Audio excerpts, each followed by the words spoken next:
too short to box with God. Hold one, Andre. Yes! From out of nowhere.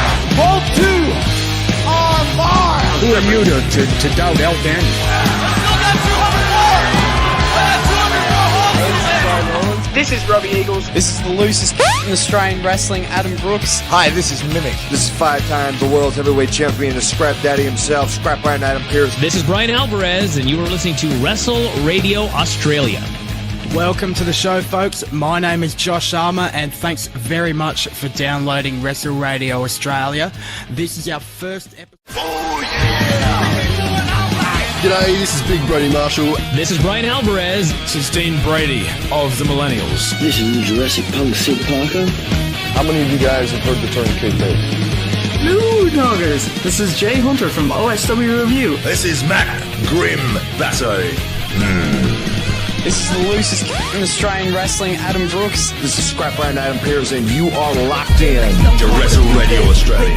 I in the game, I'm champion, I'm Triple H, Undertaker, I'm your maker, bury the brother like Kane. Ooh, 1-3, hit the tombstone, hit the choke slam on face. Ooh, yeah, like a macho heel, tell a cunt to muscle. If you suffer like tomatoes, I'ma keep a couple models. Ooh, and you may call me HBK. When I'm tuning up the vein, you best be getting in my way. Ooh, yeah, I'm degenerate, I love it, yes, I love it. If you wait down with that, then I got 2 words for you, suck it. Too sweet, put your fangs up. Too sweet, holding up the club. Let's be busy, 23, got me feeling way too sweet. I was trying to make chicken salad out of chicken shit, and it was just awful. I've turned chicken salad into chicken shit. I will continue to do so. Here I was, blaming AEW for feeding you chicken shit, knowing you mindless millennials would be eating it up as if it were chicken salad, when it's really been your fault all along. Make chicken salad out of chicken shit. People is as people does, that's all there is to it. Put a square peg in a round hole, just never seems to fit. And you This is Bianca Belair. Hey, this is Kevin Owens. Hey, it's Seth freaking Rollins. It is the man, Becky Lynch. It's Rhea Ripley here, and you're listening to Wrestle Radio Australia. Hello and welcome to Making Chicken Salad, the Wrestle Radio Australia show where we talk about everything going on around the world of wrestling. I am your host, Lachlan Albert, and tonight we have a huge amount of stuff to get through with a double review, a double dose of wrestling coming to Australia, maybe triple or quadruple serving of wrestling at Forbidden Door. There is so much to talk about, so we're going to need the entire Fantastic Four of Wrestle Radio Australia here. First off, it's Todd Eastman, Mr. Fantastic himself. Todd, good to see you, mate. How are you, my friend? Always good on a Thursday night when I get to talk wrestling, mate. We've also got Johnny Storm up in the corner, Jamie Apps. How you doing, Jamie? I'm good. I like that description. Yeah, I like it too. And he knows that it's coming. Here's the thing. It's Jeff Setti. Jeff, good to see you. Yeah, there you go. Todd was on the trigger for it. I said he's gonna I said he's gonna do that.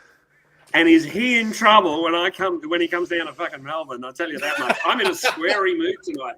I'm in a sweary mood started off because with of you, the Fantastic Four, and then called me Mr. Fantastic. I'm like, I know where that thing is. Where is that? Immediately went searching for the. Yeah. Get it ready. Get it ready. I knew it was coming. But look, you can clearly hear the energy in the room on this Thursday night. We've got Macho Man Andy Savage in the chat who says, any news this week, lads? Don't know what you're going to talk about for the next 3 hours, right? It's been that kind of week in the world of Australian wrestling. We've also got a good morning from Zach Minger in the chat. Good morning, sir, or good evening if you're here in Australia, because every Thursday night at 7:30 p.m. Australian Eastern Standard Time, we are live at twitch.tv/Wrestle Radio Australia, and you can join us for Making Chicken Salad. That means that if you've seen one of the shows that we're going to be talking about tonight, if you've seen Pro Wrestling League Homecoming, or if you've seen EPW's Hell or Highwater 25, then you can come along and be part of the chat, like Andy Savage, like Zach, like Roddy Online, who's here tonight. You can come in and we can have a conversation about it. And not only on YouTube, we're also on Twitch, we're also on Facebook. There's so many ways you can watch us, so many ways you can view us. It's so easy. Come on, try and avoid us. Sorry. You know what? I can't get over the fact that we're free on YouTube even. Like, that's incredible stuff. Like, we're just we're just and everywhere. So the shows we're reviewing tonight, they're both free. One of them is free on YouTube. The other one is on their streaming service, on their Vimeo streaming service. But PWL Homecoming, free, completely free, and on YouTube. You're absolutely right. I'll tell you what's not free. The tickets to some of these Australian shows that are coming down the pipeline. My goodness. Revealed during a news segment on 9 News Queensland on Sunday. That's right, we're firing right into some news off the belt. AEW Grand Slam will be held at Sydney's Kudos Bank Arena on Saturday, February 14th. Followed by an AEW House Rules live event on Sunday, February 15th at the Brisbane Entertainment Centre, the site of last year's Grand Slam. A waitlist is going for both events, with tickets reportedly going on sale September 1st. The pre-sale is soon, Friday the 29th of August, so tomorrow as we're live. That's going to be 1 p.m. Australian Eastern Standard Time, with general admission starting from $79. Not terrible. And VIP packages starting from $499, whoa, up to $1,299. Boing, that's my eyes leaping out of my head at those prices. We've got Alex Fireheart in the chat saying, seems the waitlist for the Brisbane show is full up because I couldn't get on it. So there is some demand for these shows. Here's the thing, like, we also thought we had the scoop, didn't we, Jamie? We did.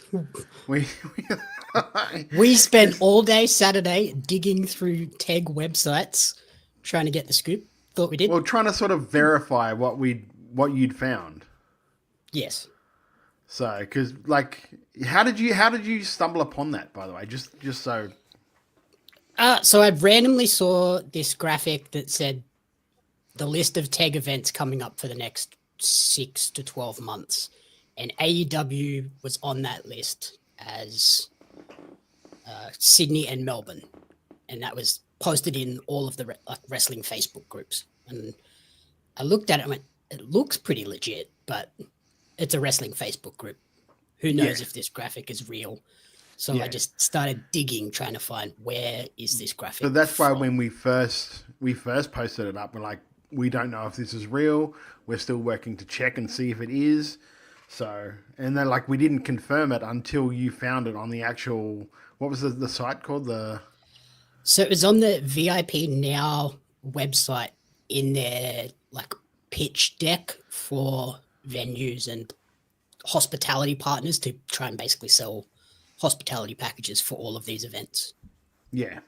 Which is why it was hard to find, because it wasn't a graphic on a page. It was in a random PDF. Yeah, so that was when we actually said, okay, we feel like we can confirm this. If a partner of TEG has said, hey, these are what we're going to be selling, we feel pretty comfortable in saying, okay, then we can say they're going to be in Melbourne and Sydney. Then to find out on Sunday night that that it's actually Sydney and Brisbane was, weird. Definitely weird. And you can hear Macho Man Andy Savage in the chat saying, as a wrestling fan in Melbourne, the AEW leak last Friday, the venue news, the WWE news, and even the MCW announcement has been a wild roller coaster. Yeah, it's up and down for sure, isn't it? And then Retro Bishop in the chat is saying, so hear me out. We run a Monday show after AEW. No, you're right. You can do it on your own, bro. You're good. Mr. Retro Bishop, congratulations for the events of the weekend, incidentally. Just from all of us who weren't invited. No, I'm joking. Congratulations, mate. I can't be mad because I was. Yeah, I know. But look, Macho Man Andy Savage is right. It was a bit of a roller coaster because then there was an announcement for Melbourne. WWE has announced another live event as well as the big weekend in Perth on Wednesday, October 15th. The WWE Super Show will take place at Rod Laver Arena in Melbourne Park in Victoria. Tickets are already on sale. This has a, obviously big impact on that wrestling presence in Victoria, coming just after, obviously Perth is getting the big takeover with, they have, SmackDown, and then the PLE, and then Raw. Yeah, because what I actually did is I actually went on Ticketek website and like took screenshots of all the tickets that are gone and what's still available for pretty much all the shows that are coming up. So you have a look, because SmackDown's the first show, and there are basically limited availability for the top like 4 or 5 different seats. Yeah, but you're talking like $725 is the lowest price you're going to get for a ticket at the moment. And if you look at the map, that's not much area. No. If you say what I mean. Then you move to Crown Jewel, and Crown Jewel is even worse. Crown Jewel there is nothing. There's you got a couple of seats for $3,500. Yeah. Crazy. So, and then we move from that to Raw, and Raw is like, I think was it 626 is the lowest? There's 827 on that one for the cheapest still available tickets. Yeah. So, I mean, like, we all complain about tickets, but they are flying off the shelf. Super Show is a lot better because they've only just gone on sale. Well, so pre-sale. Pre-sale, sorry. So, you got and that. So those ones are still available from $190, Like, we'll see if there's more availability once it's... But the deluxe fan package is gone. This is the pre-sale allotment. Yeah, I believe they'd sell all the deluxe fan packages, absolutely. But this is the pre-sale allotment. I can tell you for a fact that not everything... Not the full capacity isn't what they sell in pre-sale. They'll sell between 5 and 10% in pre-sale, and then because otherwise you're going to have people who don't get the pre-sale code for whatever reason going absolutely apeshit. Yeah, absolutely. But that's the pre-sale is for the Melbourne show, right? That's all of the tickets available for Perth. Like, those are the big ones there, and those are basically sold out. Like, if you haven't got a ticket already, maybe cancel your flights. Yeah. Or be ready to spend probably. I saw a lot of messaging during the week because we took the show over there, I'm on some Perth wrestling fan message boards, and a lot of people were going, "Oh, I've got to find something else to do that weekend." I've seen people who aren't from Perth going, "Oh, does anyone want to buy my tickets? I need to sell them because my hotel vouchers and everything else do people want to buy those?" So, there are a lot of people that missed out, but they've been saying for a long time it's a smaller capacity arena. Yeah, absolutely. We'll also just touch base while we're talking about, the fact that this Melbourne show has been announced. Just like EPW are going to have This Is Our House, which is that, putting on the local show while the big boys are in town. Now that WWE are heading to Melbourne, MCW have announced that they will be doing the same thing. They've announced Clash of the Titans, which is a special midweek showdown. Titans will clash under Tuesday night lights in an all-ages event at the Thornbury Theatre, October 14th. You can visit mcitywrestling.com.au/Titans to register for details. And I'm personally very excited for that one because with the WWE and MCW shows, I'm actually going to be in Melbourne at the time. I am not able to go to the WWE in Perth because it's PAX weekend, and I'd already booked tickets to be down there. So we're staying a few extra nights, and then all of a sudden WWE announces they're going to be there. MCW puts on a show. It's going to be my first time seeing MCW live, which is pretty exciting. I've actually never been to an MCW show, so I'm pretty hyped for that. Yeah. Can you believe that? No, I can't. Just speaking of MCW, we'll reiterate this later. Fight to Survive, gold tickets have already sold out. That's not till the 25th of October. Gold tickets have already gone. Limited silver and bronze. GA is still available, but you want to jump on that one pretty soon because tickets aren't going to last. Yeah, McMacho Man Andy Savage asks, is there any possibility that WWE scheduled the Melbourne show to get a venue exclusivity deal at Melbourne Park? That's the theory that I think Jamie and I are going to run with. Because I reckon that's why TEG had already said AEW in Melbourne and Sydney. And then when they got the deal with WWE, we can't do that now. So they went back to Brisbane, possibly. I have no thing to back that up. That was my seems to conspiracy really- hat theory as well. It was just like, that Yeah. seems weird that their hospitality merchant would be selling those packages. Because they would let them know. They would say, hey, these are our things coming up. You can start looking for It seems weird that they interest. were trying to sell those hospitality packages without having a concrete contract in play for Melbourne. That feels like the most wrestling thing TEG could possibly do. Yes. Well, I mean, Ticketek had enough troubles themselves with the pre-sale. So, Yeah. like, Oh. I don't know if you know, like, Locke, but like they'd set up the pre-sale for, I think it was today or yesterday. Sorry, Wednesday. Yesterday. And it just went, it shit itself. I had like 6 people messaging my phone going, "Hey, have you gotten tickets?" And I said, "I'm not even trying to get tickets. I have no idea what's going on." Yeah. No one could log in. If they logged in, they couldn't get their seats. And if they got their seats, they couldn't go to checkout. So apparently, Ticketek just knocked it on the head and said, "We're going to try this again tomorrow." And it sounds like it went all right. Look, Yeah, clearly... I tried to log in just to look at the prices at like 2:10, and it popped up and said, "No, pre-sales at 3:00 now." And I was like, "That's weird." Yeah. Yeah. Do you know what's more sad? Is it like when I saw this happening and I started like tweeting about it on our account, I felt like I had to say, "Hey, guess what, guys? This isn't anything to do with tribalism because AEW are going through Ticketek as well. So good luck with that." Yeah, absolutely. And Andy Savage says Tuesday was among the biggest Ticketek shit shows I've experienced, and there's been a lot. I think it shows that there is definitely an appetite for these shows in Melbourne, right? Because the fact that they crashed Ticketek for what is functionally a house show is unreal. And I know that when we initially posted the screenshot of the Ticketek page for the event, when that was all of the information that was kind of available, people were rabid for it. And then when that page disappeared, because there hadn't really been the everything locked down yet, people started stressing out. And it's like... Oh, believe me, I started collecting fucking apologies.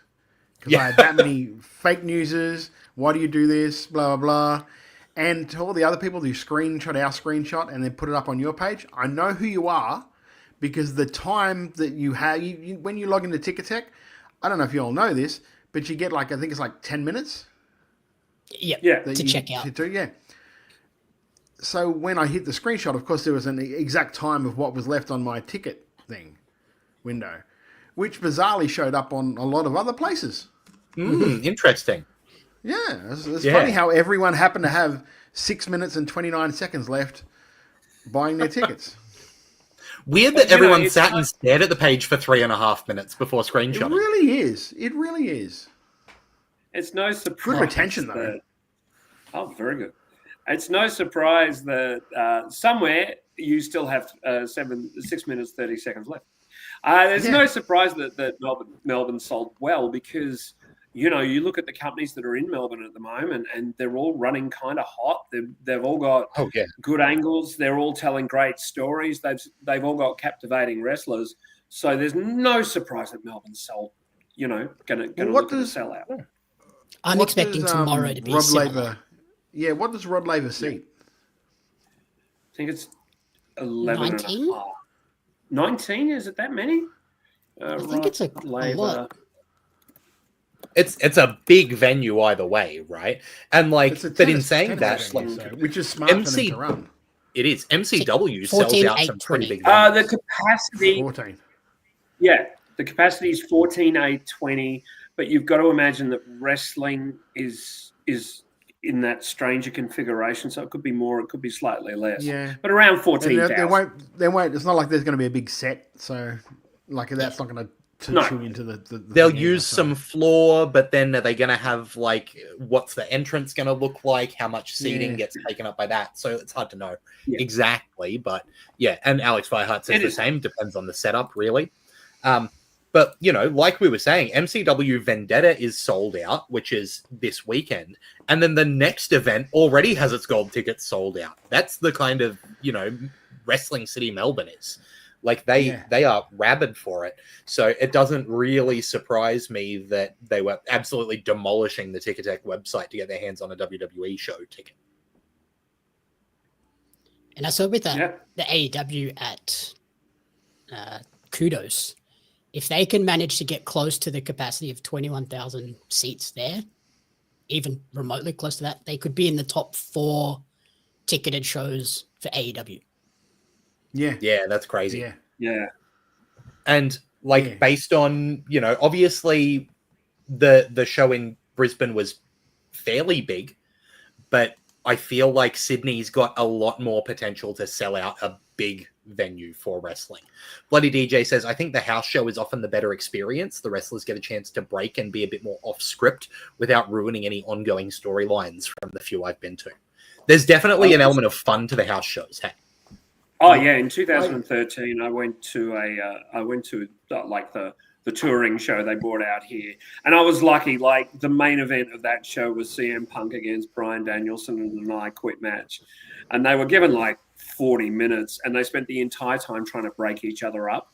So every time the wrestler would come up to say Punk and go, "Punk, do you quit?" Punk would crack up and go, "Oh, hell no."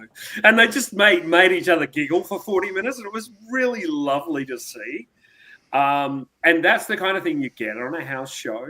You get those sort of experiences that you don't get in like your Crown Jewel scenario, which is very much looking towards the future. Yeah. Alex Fireheart also says, I give AEW credit from learning from last time and not going for a Suncorp-sized venue to start with again, lol. The Sydney venue seems reasonable to have them at least mostly fill up. And Wild Angel says... Sorry, Todd. From what I've heard since the whole AEW thing, Suncorp wasn't AEW's idea to start with. Apparently that was the Brisbane government thing saying, we want you to be in the Suncorp. So I guess they were like, hey, we want you to be there. We'll give you these incentives if you post up there. And when it wasn't selling, they're like, hey, maybe AEW, like, look, we told you this was going to happen. I hope you have a backup venue for us. And it definitely seems like a lot of the AEW stuff was the Queensland government going, hey, we need to be testing stuff for the Brisbane Olympics that are coming up. We need to see what a big event looks like. Because that's not that far away. So, putting on big events at Suncorp is something they want to be trialing, especially sporting events, right? But saying all of that, Lachlan, AEW is not the only thing wrestling-based to come from Queensland. Okay, there's your segue. Take it. Off you go. Just quickly, Wild Angel says, I love it. Just quickly, Wild Angel says, given the results of all these sellout shows from international companies and ticket sites crashing, how long until we get a larger venue shows in not just Melbourne, but the rest of Australia? I think that they're clearly coming, right? And I think that it's wonderful that we've got multiple big international companies who want to come to Australia because we can, crash ticket websites, and we've got talent coming home to Australia in both countries, like whether that's the TNT champion Kyle Fletcher in AEW or it's Rhea Ripley in WWE, like both rosters are stacked with Australian talent. And that is because there's such good Aussie shows that are producing this incredible talent. Aussie shows that you can catch for free on YouTube, like Pro Wrestling League Homecoming. Go onto YouTube, search for Pro Wrestling League Homecoming. You'll be able to find it there for free. Subscribe to PWL while you're there, because they put on, and again, we touch the bias here. Todd's on that show. I'm on that show. So I'll be reviewing the parts of the show that I saw, not that I was doing. And Jamie and Jeff can be the more impartial side of that. But again, for a show that's free on YouTube, you get 7 matches out there, ongoing storyline stuff. I had a blast calling this show, I can tell you that. And if you're not caught up with PWL, the ongoing storyline over the top of everything is that the Devil's Double Jesse Daniels has gained control of half of the company and is using that power to basically cause chaos in the hopes of getting Zero, the other half owner of the company, into a match, and that is coming to a boiling point on this show, which opened up with the PWL Queensland Openweight Championship on the line in a 6-pack challenge, with the champion Craven managing to successfully defend against Jackson Cross, Logan Pierce, Marston Holmes, EC Diamond, and Zeke and Dino. I thought this was Sorry, Todd. Sorry, before you go, also a lot of these matches changed as to what they were advertised, because at the start of the show there was that vignette that was played where Jesse Daniels decided to spice things up a little bit and draw stipulations out of a hat. And then put the hat back on with some stipulations still in it, which was one of my favorite little touches in the whole show. That almost popped me on commentary completely. But yeah, so this was originally a one-on-one match that suddenly became a 6-pack challenge at the start of the show. And I love when a show starts with something big and action-packed here, especially when, you know, you can see guys like Craven and EC Diamond and Jackson Cross, who are really established, as well as guys like Logan Pierce and Marston Holmes, who are definitely at different stages, but on that rise. You know, the ongoing story is Craven and Zeke and Dino with EC Diamond in there. That's kind of the crux that this moved around. But I think it was very cleverly done to have this match structured in the way it was, both to open the show and to continue that Craven, Diamond, and Dino story in a Craven defense. Jamie, what did you think of the Openweight Championship match? I actually really like this. I don't normally like this sort of 6-pack challenge things because they kind of just become chaos for the sake of chaos. But I think everyone in this did a good job of having that thread and through line of the storyline continuing, but they also allowed Logan and Marston to kind of show out a little bit, given they're kind of newer members to the Pro League roster. So they had a nice moment for them to have their bit, and then they kind of went to the side while the storyline played out. And I thought that finish was really cool. Very unique way to finish the match. Yeah, so the finish involving EC Diamond taking out Zeke and Dino and then allowing Craven to get the pin and retain. And as Alex Fireheart pointed out, the finish threw me off a little bit until I realized, oh, right, now Craven basically owes him a 1v1 shot. Really interesting stuff. Jeff, what did you think of this as an opener? I thought this was great as well. Geez, Marston Holmes is good. Yeah, you guys have been talking him up for a while, and I thought, oh yeah, maybe he's missing a bit. Maybe he's not quite where you say you are. Because I mean, I'm partial to Melbourne and Perth wrestlers, as you know. Jamie's partial to anyone who appears on one of his cards. I'm joking. I'm on one. It's fine. Not but wrong. Jamie's, Jamie's partial to some from Sydney that he's probably been watching for a while. You know, we all have our partialities, and I thought, oh, you guys have gone on about Marston a bit. Let's see how he is. No, he is a deal. He's going to be great. Honestly, he's going to be so good. Such a unique kind of presence as well.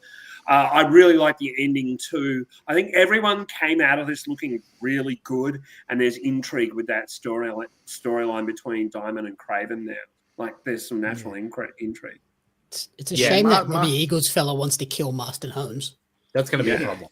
Well, see, that tells you right there that like Robbie, from the limited times he's seen him, has gone, yeah, that kid's got something. I wouldn't mind trying to work with him and see what he's got. Marston's a kid who's from like Rocky, around the Rockhampton area, so like middle of the state, which is middle of nowhere really. But he works in QWA. He works for Rocky. He works for us at YB. I brought him into YB because I could see him as a project to try and work with, because like I could see he's got that potential and just needs reps. He needs reps, and he needs reps with people that can help him as well. So like that was, I'm very happy to see him get his chance on Pro League as well. So, and didn't disappoint, which was I'm very happy about.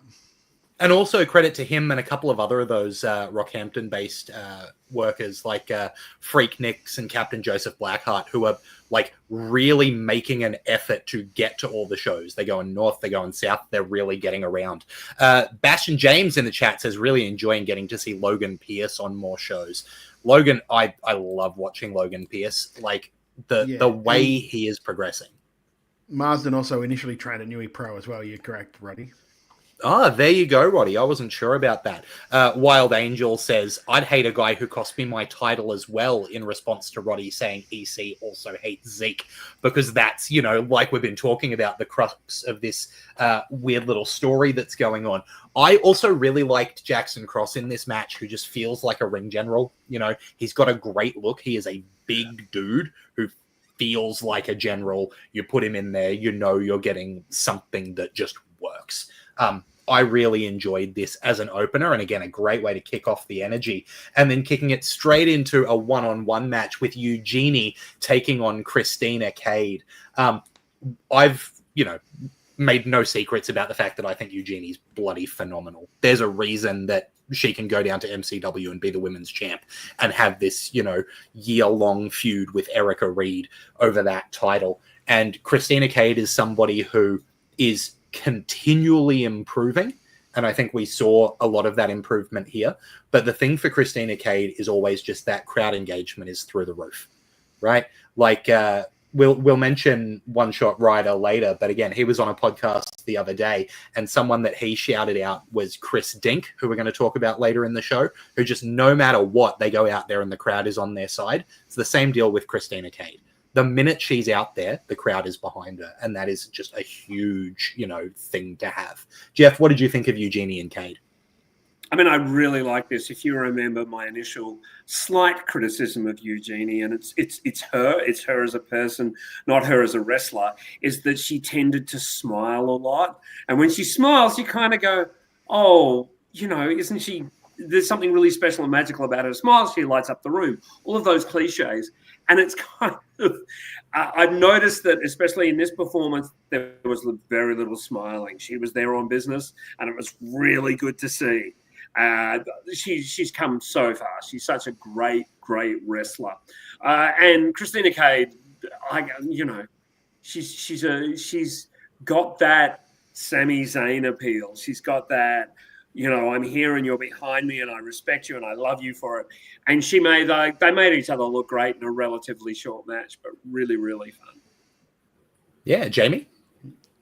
Yeah, I would agree. I think Eugenie really slowed everything down for this and let her power really stand out, which was great. And then that establishes her as the pinnacle of the women's division in Pro League. And then on the flip side, you had Christina really showing a lot of resilience and fire of, I can take a beating, but I'm going to keep coming back. And that was a nice dynamic in the match. It's great. Well done for both. Yeah, absolutely. I love Eugenie. Like, a lot of time for her. Behind the scenes, one of the nicest people. Sweetheart. And like, Christina is like one of my little wrestle kids. So I'm always going to have a soft spot for her. Like, that's another one of the projects I like up at Wide Bay, because we get to do stuff with her. Like, Mitch and I did a program with her and Renegade because we wanted to see, because we got a chance that meant that Mitch got to get in the ring and wrestle with her, and then we eventually did a tag team match against them just because we really like her and we really think we see how hard she works at training as well. So yeah. And Todd, was that match that you were involved in well received? It was, in fact, yes. I got a shiny medal for it. Sorry, what was that, Jamie? Is that the match where she also slapped the taste out of your mouth? I don't know. So many times she's hit me. So that's an awesome one. And Christina Cade of Strong 94, the representation keeps coming through. As Strong 94, the PWL Tag Team Champions, had to defend their titles after that in a triple threat match against both the teams of Wacall's Most Wanted and Violence Business.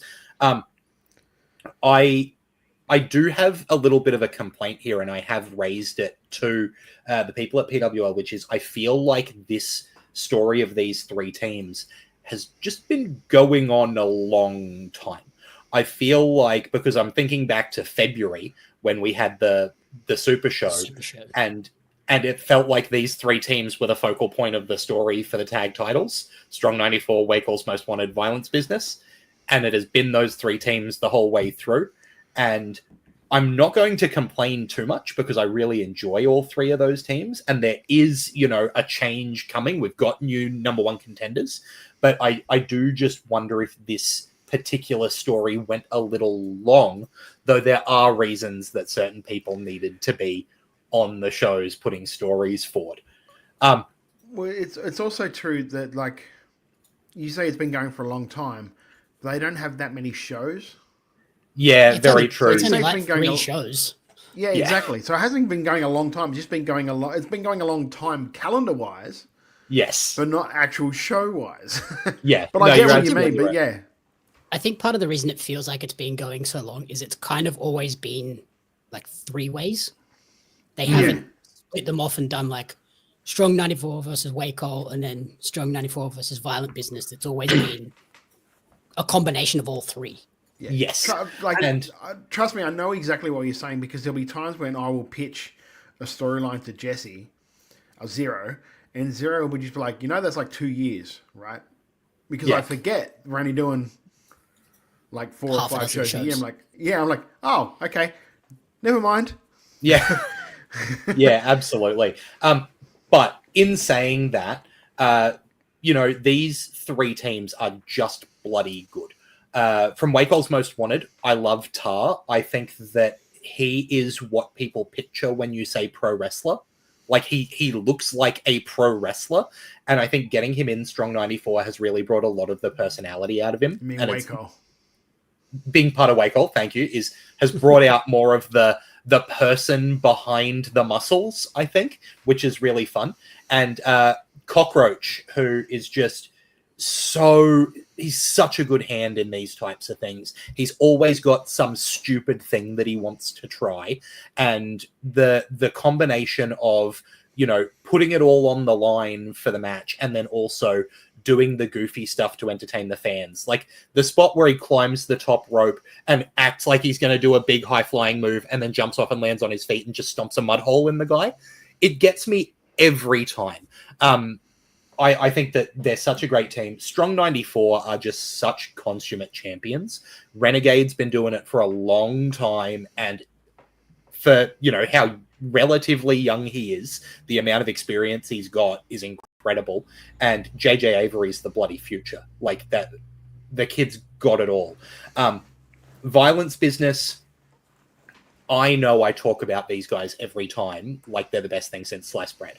But like, it's hard when they're heels because I have to walk this line, especially with Trent. Trent O'Day is such a fantastic, like, asshole heel. Every one of his moves is like looks like he's a jerk for doing it. Like that hanging DDT, it's like, oh, that's a sickening move to do. It's a peak heel Randy Orton move that he executes to perfection and then brags about how good he does it nonstop. And it's like, oh, he so gets being a heel and he's so damn good in the ring that it's like, I struggle to hide the fan in me about how good he is because I want to get across how good he is at being a heel and being hateable.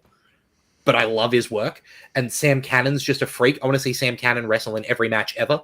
I talked about that last show when we talked, or not last show, but last time we talked about QWA, and we saw a fair bit of Sam Cannon. But like, it doesn't bother me that much because I like seeing Sam Cannon wrestle. He's a bloody good wrestler. So like, I have my specific complaints about it feels like it has been 8 or 9 months of these 3 teams in 3-way matches, but it's bloody good. Like, that's me looking for something to complain about, really. Jamie, what did you think of the PWL? How about Jeff? Jamie's disappeared for a brief moment, so I'm just going to take the rugby ball and run. Quiet, Jamie. I'm talking to Queenslanders and New South Wales people, so of course I am. Look, I really thought this was something special, something quite magical. Wacol's Most Wanted are so funny. They are just so funny and such fun to watch. Strong 94, they click. Renegade is an amazing person to watch in ring. Violent Business are fun as heels. Trent O'Day is terrific in ring. Look, I loved this match. I agree. I think that maybe we should have a night where each team faces each other once and, to settle the score type thing to kind of really build it up. I mean, that's probably a bit tag team overkill-y, but I think it would be a lot of fun to see that. I really like the rhythm of this match. I like the way the three teams work together. It was a smart match too. Like, the three of them put the match together quite brilliantly. So yeah, I was really, really impressed with this. And I could watch this go around again. I know you're saying it's gone on for a while, Lachlan, but that is, as the boys have said, that is because of the long gaps between shows up there. So yeah, I mean, I could watch this go around again, and some kind of night where they focus on each team, maybe singles matches, drawn out of a hat or something like that. There are 6 of them. It could work. And I want to make clear, like, the reason that was something I brought up isn't because I don't like these 3 teams working together. It's because, like we'll see later in the show, there's like 4 other tag teams that I would like to see every combination of those teams work together. You know what I mean? The Violence Business versus Stepdads tag team match is like, I want it so desperately that it's hard to think about. You know what I mean? Yeah. Like, how funny is a Way Cole's Most Wanted versus Jesse Love Carl Parker match going to be? You know what I mean? Like, there's all of these possibilities that the complaint purely stems from. I feel like I've seen this a couple of times, and this tag division is so cool that I want to see the other permutations of it, right? Jamie, are you at liberty to speak?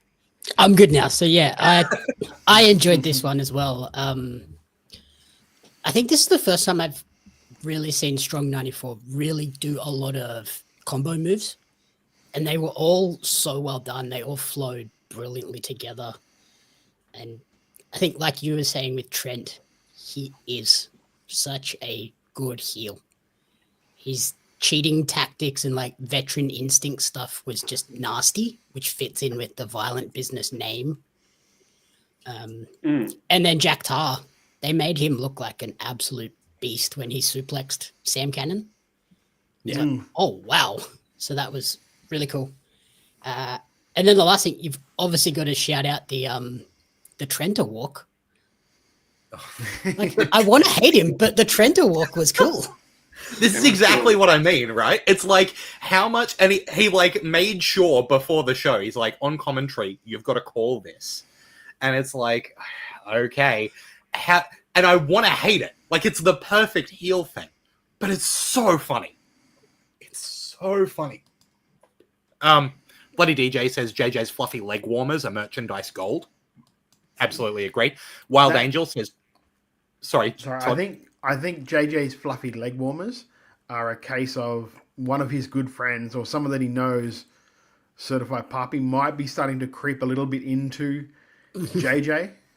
Mm-hmm. Possibly. 2 people becoming a little bit one and the same. Yeah. Alex Fireheart saying the bit with Jesse bringing out the AWA tag belts to try helping Violent Business win was interesting. I think that it's really nice to see a good solid match that also brings in a little bit of that story that's going on at the top of the card, which I liked. Wild Angel, said Trent O'Day could be a great case study of less is more. Absolutely agree. Like, when you watch Trent, he's nailing everything he does and not giving things that aren't perfect. He's leaving that space for the moves to be great. And Wild Angel also says, Queensland tag G1, please. Ooh, that's not a bad idea. No, thanks. No, it is a bad idea. It's a very bad Not a G1. Not a G1. Maybe a one-night tournament. Yeah. Yeah, a one-night tournament. Yeah, fine. That's kind of what they need. You could just do a whole show of just tag match tournament stuff. Some kind of Rising Tide tag team tournament. I'd love to. There's an idea.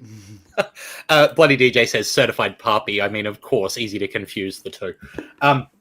Let's move on and talk about something that I know one person in this chat was less happy with than everyone else in the chat. It's a piss break match. Sure it is, Todd. No DQ, the monster Rip Riley versus the best manager ever, Todd Eastman. A couple of things before this match. I think the gimmick of two-shot Todd Eastman was one of the funniest things that I'd ever seen when he came out in that shirt. And then seeing Mitch Ryder with a second best manager ever, like that popped me. Obviously, you know, Todd and Mitch are good brothers. We're allowed to be funny now. We're allowed to be funny now. It's the most Mitch thing ever to just be that level of goofy. Like that is really who Ryder is. And yeah, Yeah, that you was did perfect. forget about that, by the way. What did I forget about? Yeah. Oh, Retro Bishop says, I enjoy attacking Trent, honestly, after a good nap under the ring. Yeah, Bobby was under the ring for a big chunk of the match and then came out and got to beat the tar out of Trent. That was fun. I like the appearance of Bobby, who was technically not allowed to be on the card because of Jesse Daniels. Good fun. Good stuff. There's so much story going on that it's hard to keep track of everything. Alex Fireheart says, I legit laughed very hard when the two-shot thing came up. And Andy Savage with the same comment, I love a cheap visual pop. The two-shot killed me. I lost it like hype man Mitch Ryder too. Like Mitch trying to be the hype man was great. He was good at it. Not going to read that comment from Roddy online. But yeah, the no DQ match between Todd and Rip, where really playing into that no DQ stipulation. The thing that I liked a lot about this match was that there was never a point where Todd out-wrestled Rip. There was never a point where Todd physically held his own, but through the no DQ, through the use of weapons, through the interference of other people, through having ring awareness and smarts because he's been in and around rings for so long, the character of Todd Eastman can get a win despite not out wrestling someone like Rip Riley. And I really like that. I assume that, you know, between Todd and Rip, that was something that they specifically wanted to do. But the storyline, you know, kind of has the Todd win in there. I think that this was put together in a really clever way. And I'll also give a huge shout out to Seb, to Bastion James, who I think is a guy who so underappreciated at nailing everything that he gets given. Nailing everything he gets given. That dude is a phenomenal ring announcer. That dude is great on commentary. That dude took a driver from Rip Riley a couple of shows ago and then is out here getting involved in the storyline with pathos on the stage, getting fired. He nails it. I am such a fan of Seb and I really enjoy working with him. Jamie, what did you think of the chaos that was Todd Eastman versus Rip Riley no DQ? I know Todd hated it, but I don't know why. I thought it was great. It was very entertaining. The crowd ate up everything. And the thing that really got me was on the entrance, the look on Todd's face was like, I'm confident. I know I can do this. But then every now and then you would crack and you could see the nervousness of like, oh no, I've got to fight Rip. And I thought that perfectly played into setting up how we're supposed to feel about this match. Yeah, absolutely. Jeff? Dude, Drizzling just shit, gotta right? stop. Yeah, For the gag. No. Look, it was a good match. It was a good match. I mean, you know, yeah. My worry for you wrestling is more your age and body than anything else, mate. It's not anything to do with your ability. It was clear you were having a good time out there at the same time. Yeah, the cake pan shot to the head, the little wibble wobble was really good. I like that. That popped me. That popped me a fair bit. Todd is being typically humble and quiet now. He doesn't take kudos very well. I do know that from being his mate for the last few years. But this was a lot of fun. You know, the right person went over from a storyline perspective because it does further the Devil's Double, Jesse Daniels. It does further that buy-in and the storyline there. I thought this was terrific, and I think you did a great job, man, and you should be really, really proud of yourself. And Rip was a great dance partner. Yeah. Do you know the funny thing is, like, we were thinking about stuff I could do during the match, and was like, well, I really should do like at least something of Mitch's, just to throw back that like Mitch and I together, and like Mitch and I going through his moveset, I'm like, yep, can't do that. Yeah, can't do that one. Can't do that one. I can't do that one. There's no way I'm going to try and German somebody. So I can do the pile driver. Let's do the pile driver. Yeah. I can do the pile driver. Let's do that. I do want to shout out Rip there because, like, talk about a consummate professional. Like, that man has really all of the tools in the toolbox. He delivers every time. And then also, you go, hey, we need you to have a spot where you suplex the announcer during the Rumble. Pile drive the announcer during the Rumble. Hey, we need you to have a match against Todd, who's not an in-ring wrestler most of the time, who, you know, and we need you to have all of this chaos and then still look intimidating, but also lose to a manager. And the fact that he can nail that shot every time is insane. Alex Fireheart says, honestly, I loved the contrast in how all of Rip Riley's kickouts were normal wrestler kickouts, and Todd's all felt very trying as hard as possible to barely kick out to put over how much Rip was kicking his ass. Trying. You needed the break. I was like, I could just lay here and it's done. Every second to take that break and then go, oh yeah, I better put the shoulder on now. But yeah, like on that, I don't think Rip didn't lose anything by losing this match. No. Which is what it was supposed to do. And Roddy's right. Rip's also the bloke that if you told him he was getting squashed, he wouldn't bat an eye. No, he wouldn't. No, that's what I like taking you behind the curtain is I basically said that I'd love to do a match with Rip. Because Rip and I are really good mates behind the scenes, and I respect the absolute hell out of him. And if there's one person I know that I could go in there and if we structured it properly, would still make him look really strong, but then I could eventually, because every other match I've had in Pro League, I've been the bad guy, I've been booed, so I lose. And I think it was after the last time I lost the match, I think Jesse was like, you know, one day we're going to have you win one of these. Just because, like, you're losing everything. And I'm like, yeah, okay. But that's when I sort of thought, oh, maybe we could do this. Doesn't really hurt. Doesn't really do that. And, I have untold amounts of respect for Rip. Untold amounts of respect for Rip. So good. And the only thing that annoys me, Lachlan, you didn't call my finisher right. I'm sorry, what was I supposed to call your finisher? It's a Todd mission. Come on, brother. Can I ask, did you give Lachlan the heads up on that before the show? I think I did, because I'd been calling it that much for all the fucking thing. He's like, how are you winning? So I'm winning with the Todd mission. You might have said that, and I might have thought it was a joke. That's very possible. How very dare you, sir?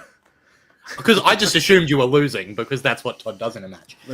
Anyway. I don't know if you've noticed that. I don't know if you've noticed.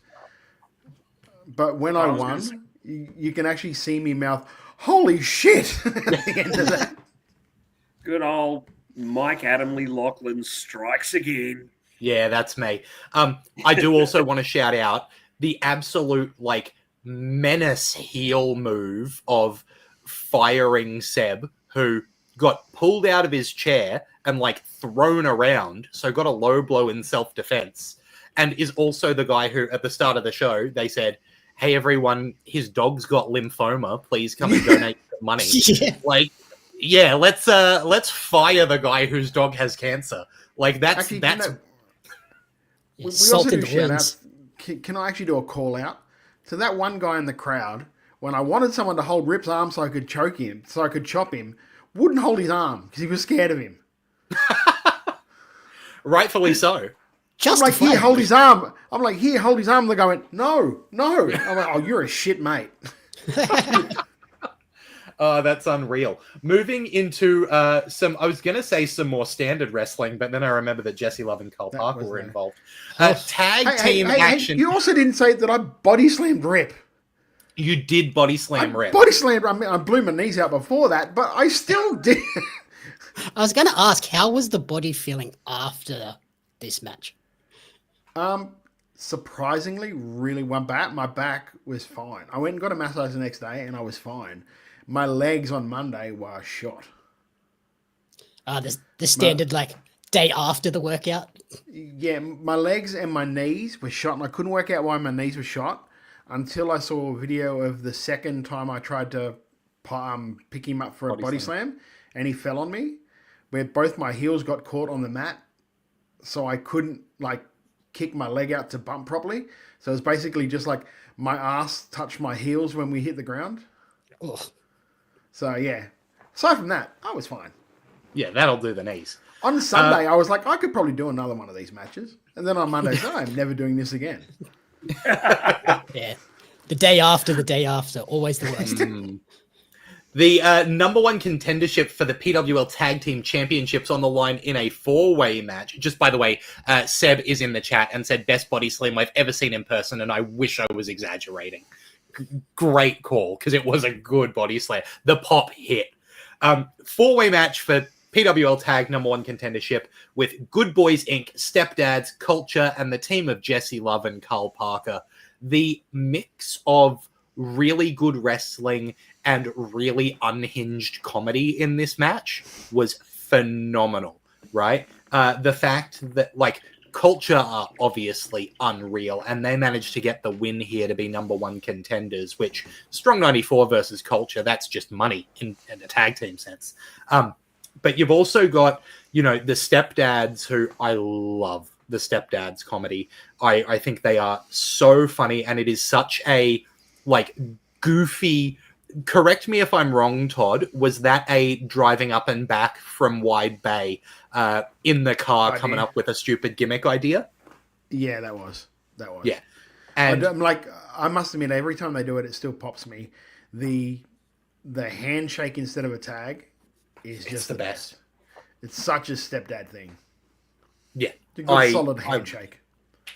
I really want them to have a piece of merch that's a mug that says, don't talk to me till I've had my professional wrestling. That's the one I keep pitching to them. But yeah, I love the Stepdad goofiness. You've got Jesse Love and Carl Parker, who they're doing the, I'm the sexiest. No, I'm the sexiest thing. Macho Man Andy Savage said, this could be my queer self-loathing speaking, but the Carl Parker stuff, while super hot, struck me as much less family-friendly than anything I've seen Crackerjack do. Look, he was in a very little piece of fabric. Yeah, but I don't think any of them ever said, I'm going to take his dick and staple it to your dick and make you eat each other's dick. Something like that. I think Cracker said on one of the. And then I'll stick it up someone's ass. I think he said. Yeah, I think that's probably a little worse than. I would concur.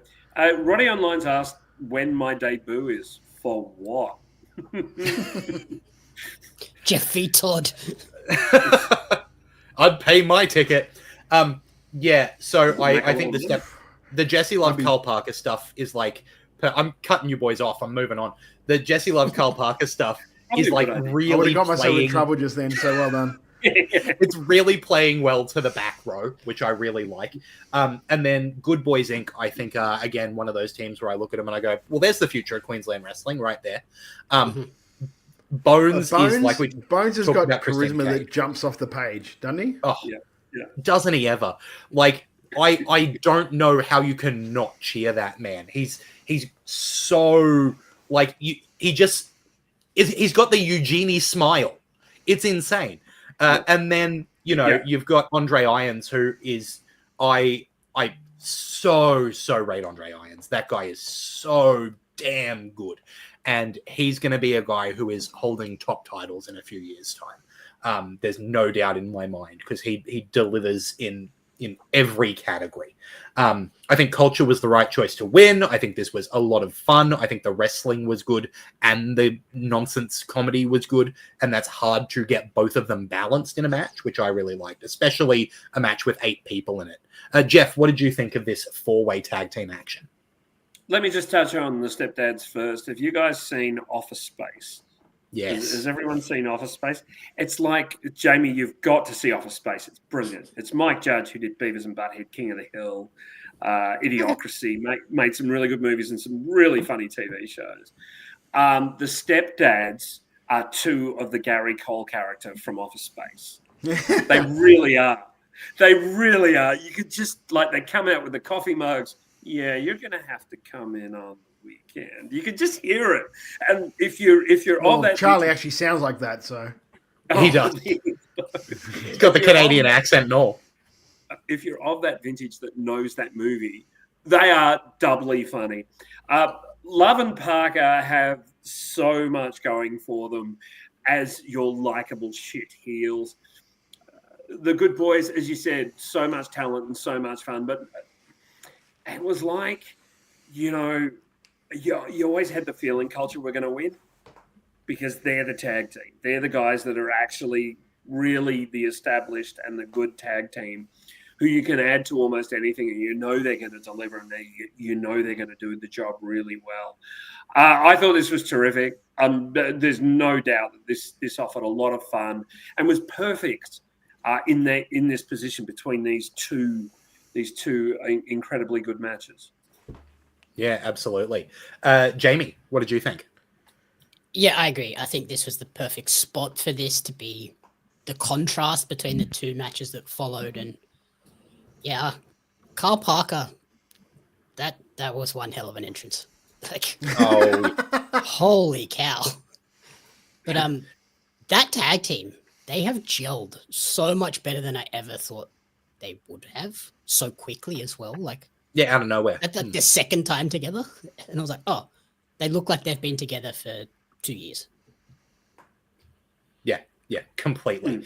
Just fully nailed it. Wild Angel says, Culture was the top pick to win, but everyone in the match made us feel what if. No wasted moments. Yeah, absolutely agree. I think it was really well done.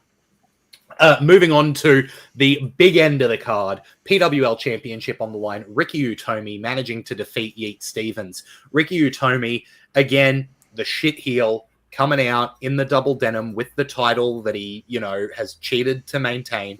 This time coming out without Riker, his, muscle, which made it look like it might be a straight up and down match where we could see the title change hands. Yeet Stevens managing to overcome a lot of what Ricky had, and then crooked referee. Oof. And this one was like, it felt like it could be Yeet's moment. And then the ref just wouldn't count the 3. And I had the question mark whenever you do the crooked referee thing, which is like, how much of the match was he calling down the middle for a long time to then just turn out of nowhere? So I'm glad that I didn't know that result before watching this match, because otherwise I'm always paying attention to that. I can't stop myself. But I do like that it could be that his instruction was just call it down the middle, and yes, unless Yeet's going to get the 3, because I want it to look like a straight victory if I can. That makes sense to me. I think I don't talk enough about, I think, just how straight up good both of these guys are. They are just the exact example of Ricky Utomi is a perfect top of the card heel. He's got a great wealth of experience. He knows what he's doing. It was really wild to see the PWA show that happened a couple of weekends ago, where he went back to a face gimmick for one night to take on Bonza and show that, oh yeah, he's just a chameleon. He can just flick the switch. But I love what he's doing as a heel. Yeet is just, the reaction Yeet gets is always top notch. And he's the most here is your big, dominant, strong, John Cena, Hulk Hogan, whatever you want to call it, big, strong, smiling baby face that the kids can cheer and throw their hands in the air for. A wrestling show just benefits so much from having a guy like that. Could say he's the Jey Uso of PWL even. Ooh, potentially. I really liked this match and the way it, put, I think, what I'm sure is the final twist in this story before Yeet finally takes that title off Ricky. because it feels like it has to happen at this point. Like, what else can Ricky do? But I'm enjoying the shithousery of Ricky Utomi here. Jamie, what did you think of this title match? So you spoke about like the referee thing being a bit strange. That was part of the things I wrote down. I thought, oh, is this a rookie ref? Because there were moments where he was just like in weird positions. And I thought, that's strange for a title match. We're going to put in someone that's not all that experienced. And then my very next note is just, oh, wait, dodgy ref. So I think it makes sense that he was like in weird spots because they can be like, oh, he's not actually a ref. He was just paid off to be a ref. So, yeah, I kind of go against your idea of like, was he calling it down the middle? I was like, he was, but he didn't know what he was doing. So it kind of makes sense, which plays into Ricky being like the perfect sniveling heel character, just cheating, going about any way he can. And then, Screwjob, the idea of this extending the feud, getting us to something more along the lines like a last man standing or something where it doesn't really matter if there's a ref or not. Yeah, absolutely. Jeff, your take? I'm just glad there wasn't a clone under the ring. Boy, that's a dated reference. So I really like this. I just don't think that Yeet Stevens needs a belt. I think he's the kind of guy that can get by without having a belt. So my thought is that Yeet's going to want the referee more than Ricky. And maybe someone else will be coming in, but you've got to kind of go, who's going to take the belt off Ricky at this point? He's such a good champion. I really like the match. I like the story of the match. I agree. I was like, why is this ref out of position so much? And then I went, hang on, he's probably a worker. After the end of the match, the thought was, he's probably a great way to debut a new worker, or even, someone who can kind of back Ricky up in moments. Ricky is also, if this is to introduce somebody to be another dimension, Ricky's putting together quite the stable, kind of under the radar there, and it's really, really clever. Look, I like this. I think Ricky Utomi is one of Australia's best sort of kept secret wrestlers. Yes, he did Coliseum last year, but he's not really broken through outside of this lovely little Queensland group that are there, and I think this was great. This was never going to be a bad match. Yeah, absolutely. And you can see Alex Fireheart in the chat is saying probably the most unique execution of a crooked ref that Alex has seen, although the way he was carrying on almost expected him to be told to screw over Yeet by Jesse Daniels, only to hug Ricky on the stage, and went, oh, okay, I guess they're mates then. And Alex also said, of course, it's funny because I actually was surprised that the title match wasn't the main at first because they assumed Yeet was winning. Then that finish happened and they went, all right, that's why. In saying that, though, the main was something a little bit special.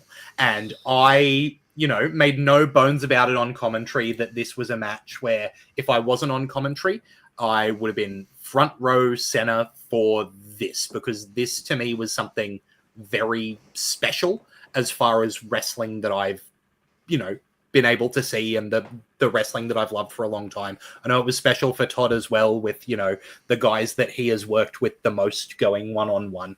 And that is One Shot Rider, Showtime Jake Nova, one-on-one in the main event. No titles, no bells and whistles, just a one-on-one to see who's the better man. And they went absolutely hell for leather. I was really glad to see Nova show up seemingly without ring rust. Because that was my concern, is Nova going to be able to hold up his end of the bargain and look like Showtime Jake Nova? And he did. And yeah, you couldn't tell he'd been away from wrestling. No.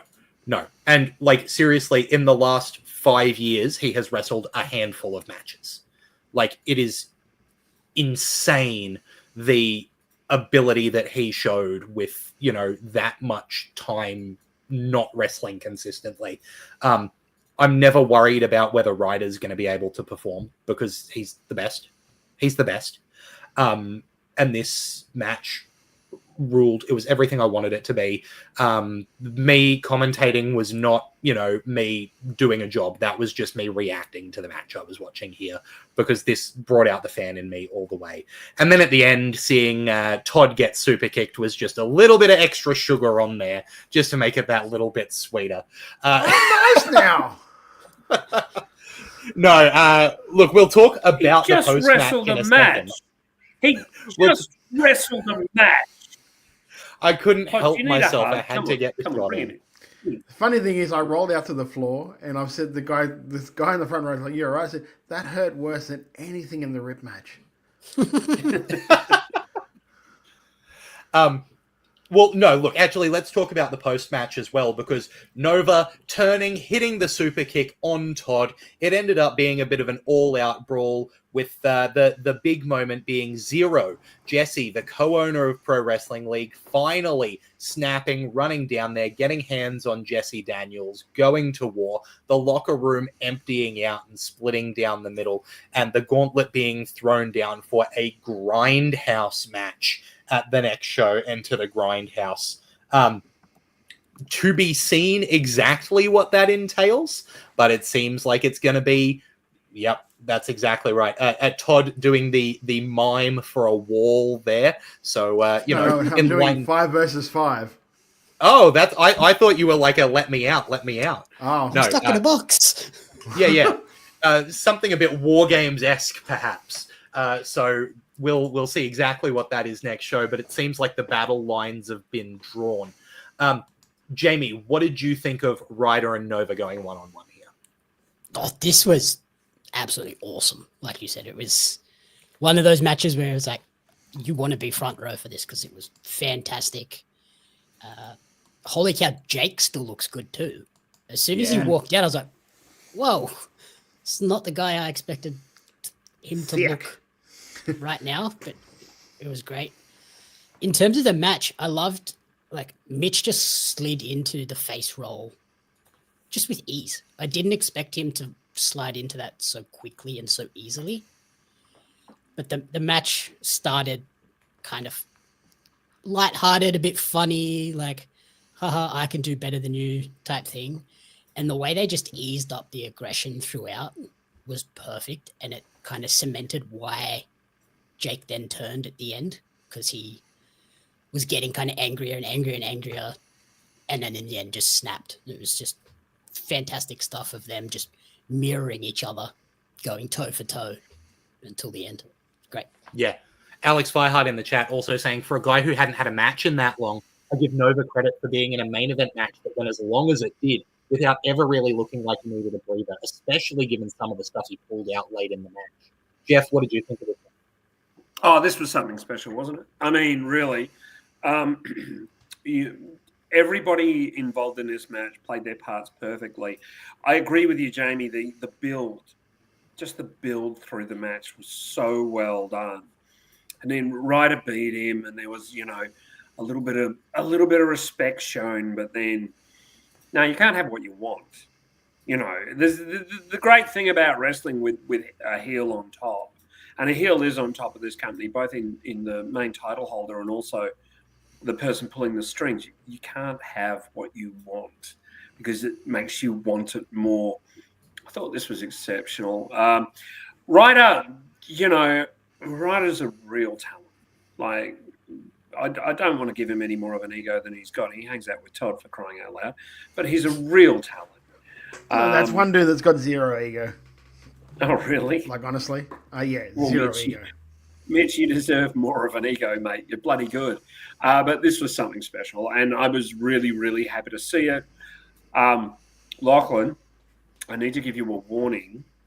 I'm going to give you a compliment right now. I'll take the headphones off. Good. Good.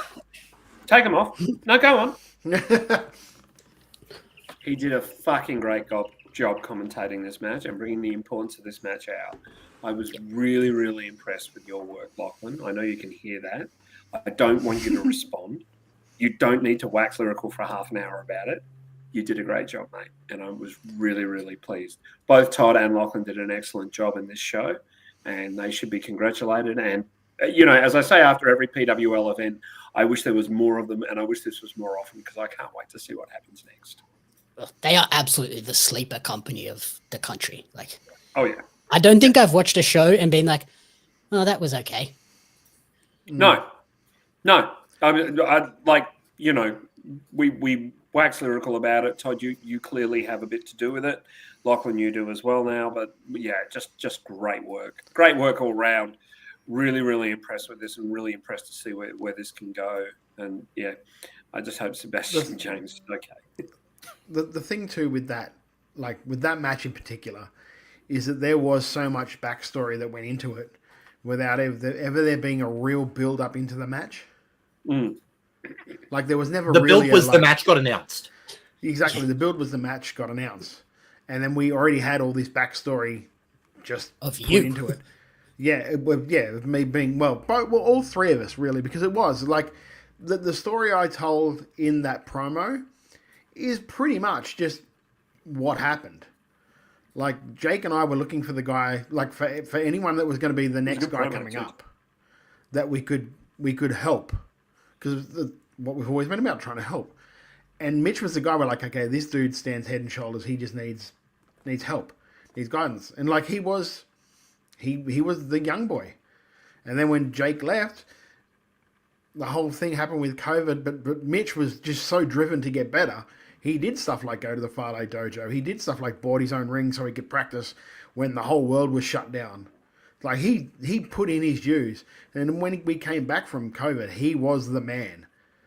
And it was really hard to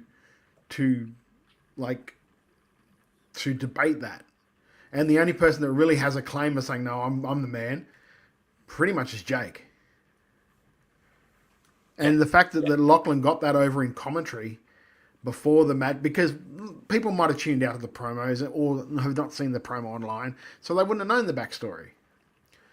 Lachlan telling it through the match gave everything that feeling. And another thing I will say is that, like, watching it back on YouTube was one of those things that when those two came out, I legit got goosebumps because it had a big fight feel. And that's something that's really hard to get nowadays. It's really hard to get a big fight feel, especially when there's no build going into it. So like Robbie Tuckman had that, but that was 2.5 years of build.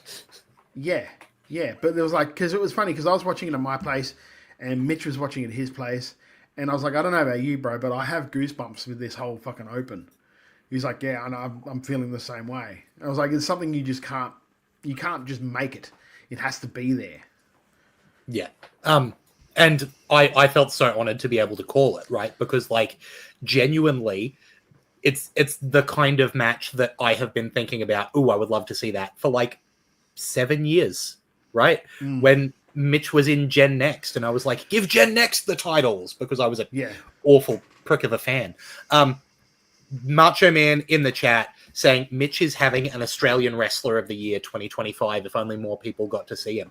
You put up this match and the Robbie Eagles match that Mitch Ryder has had just as here's a back-to-back you can watch. What a year that dude is having, and then about to hit Japan again. The dude's electric. Alex Fireheart saying, also I forget the exact move, but holy shit, that move when Nova seemingly dropped Ryder on his head was gnarly as hell, and Alex was legit shocked when Mitch kicked out, actually said out loud, what the fuck is it going to take?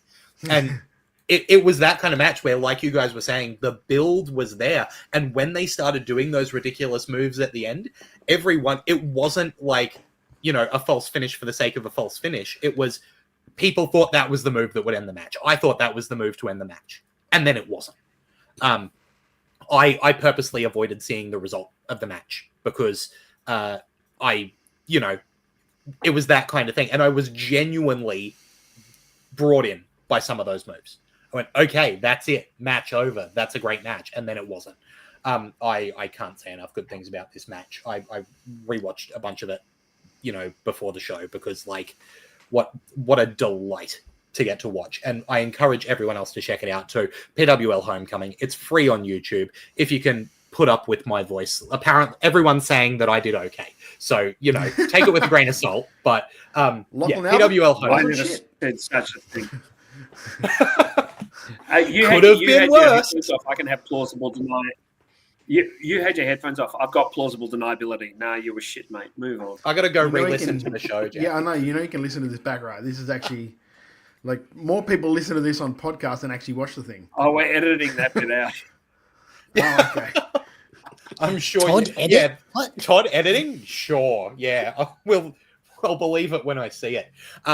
But yeah, I really encourage everyone to check out PWL Homecoming. And if you're in Brisbane, get along to Enter the Grindhouse, the next PWL show, where that's going to really come to a head. I'm really excited for that. But it's not the only Australian wrestling show that we're going to be talking about this week. Good golly, there was another show that I thought was bloody fantastic, and that was over in EPW Hell or Highwater 2025. You can get this one on EPW's Vimeo, and I so encourage everyone to go check that out, because like we say every time we talk about EPW, they are one of the best companies in the world. They are so consistent. Their presentation is superb. The match quality is through the roof. Like the stuff that they're doing is constantly, you know, exactly the kind of wrestling that we're used to seeing and excited by, but also fresh and interesting and doing matchups that are exciting. I can't rave enough about EPW and encourage everyone to check out their Vimeo, because, like, check out this as an opener. Hell or Highwater 2025 opens with the EPW Coastal title on the line in a schoolyard brawl match where Rogan Kargas defeated Mr. Thompson to retain his title. And the rules for this one, I was so entertained by this. The schoolyard brawl centered around the rule of, if you are outside of the ring, no hat, no play. You had to be wearing a hat when you were outside of the ring, or else they would throw you back into the ring. Like, obviously, there's a little bit of my teacher sensibilities coming in here, but the fact that they took such a funny idea, but then played it out in really logical and interesting ways, right? So it was like, Rogan didn't have a hat, so he got thrown back in. So he got a hat so that he could be on the outside, and it got knocked off, so he got thrown back in. And then later he went to the apron, but he didn't have a hat, and the apron's technically outside, so they grabbed him and sent him. Like, so clever. And then also doing the ridiculous hardcore nonsense, you know, that fun line where some of the things they're doing, like smashing each other with whiteboards, you go, oh golly. And, you know, doing the GTS with the big knee pad, I love. And then on the other side, having like the space hopper and bouncing on someone, an absolute crack up. And Nathan Hamlin in the chat saying, Mr. Thompson is actually a teacher and his ideas for this type of match is superb. That there was no way that he's not a teacher with what he was coming up with. Like, he had to have been a teacher to get these ideas. There's no other way. Definitely stuff he's seen kids and do. This was 100%. 100. It's exactly it. And this was unfortunately. Yeah, come on. I'm going to do that. This was, it seems, Mr. Thompson's last match, a retirement performance here that I think really showed off exactly what was delightful about the character, and had a bit of a retirement speech afterwards that rode such a lovely line between thanking the fans for, you know, enjoying what he did and also staying a heel and getting them booing him to the last moment, which is the sign of a professional. And none of that is to discount Rogan Kargas, who is absolutely fantastic and a really worthy Coastal title holder who is clearly going to go really far in EPW, if not wider. But yeah, this is exactly the type of match where, you know, we've got some incredible wrestling on this card, and it's also got some fun, silly, goofy stuff like this. Todd, what did you think of the schoolyard brawl? Yeah, I love you. You're 100% right about Rogan Kargas. He's one of those guys that, like, in a couple of years will be at that top end of the card now. Like, they do treat that Coastal title almost like an intercontinental belt, whereas like the next man up is, we're going to give you a try with this and see how you go. So, like, he's definitely got that potential about him, and it is a shame that Mr. Thompson is stepping away. because that's such a good character and he plays it so very well. The heat he gets off the crowd just because they've all known that teacher at school. That was a dick. Yep. Everyone knows that fucking guy. So like, and he's always a PE teacher too. It's always the PE teachers. Yeah. So like, just always and his gear was always going to be cheap. So he's perfect for him. It's like the stepdads, perfect for them. They only have to go to Kmart every time they need new gear. Yeah, I just thought, and I love the fact that like, yeah, it was a schoolyard brawl, so they brought everything out that you would see in a schoolyard. So I just thought it was really good. Really good. Yeah. Jeff? I just want to shout out what Michael Lee said here. He'll be wrestling tomorrow for Dude Where's My Ring in Perth in a desk match. So anyone in WA, make sure you show him some love. I think that'll be a great way for him to go out. I think that he is definitely,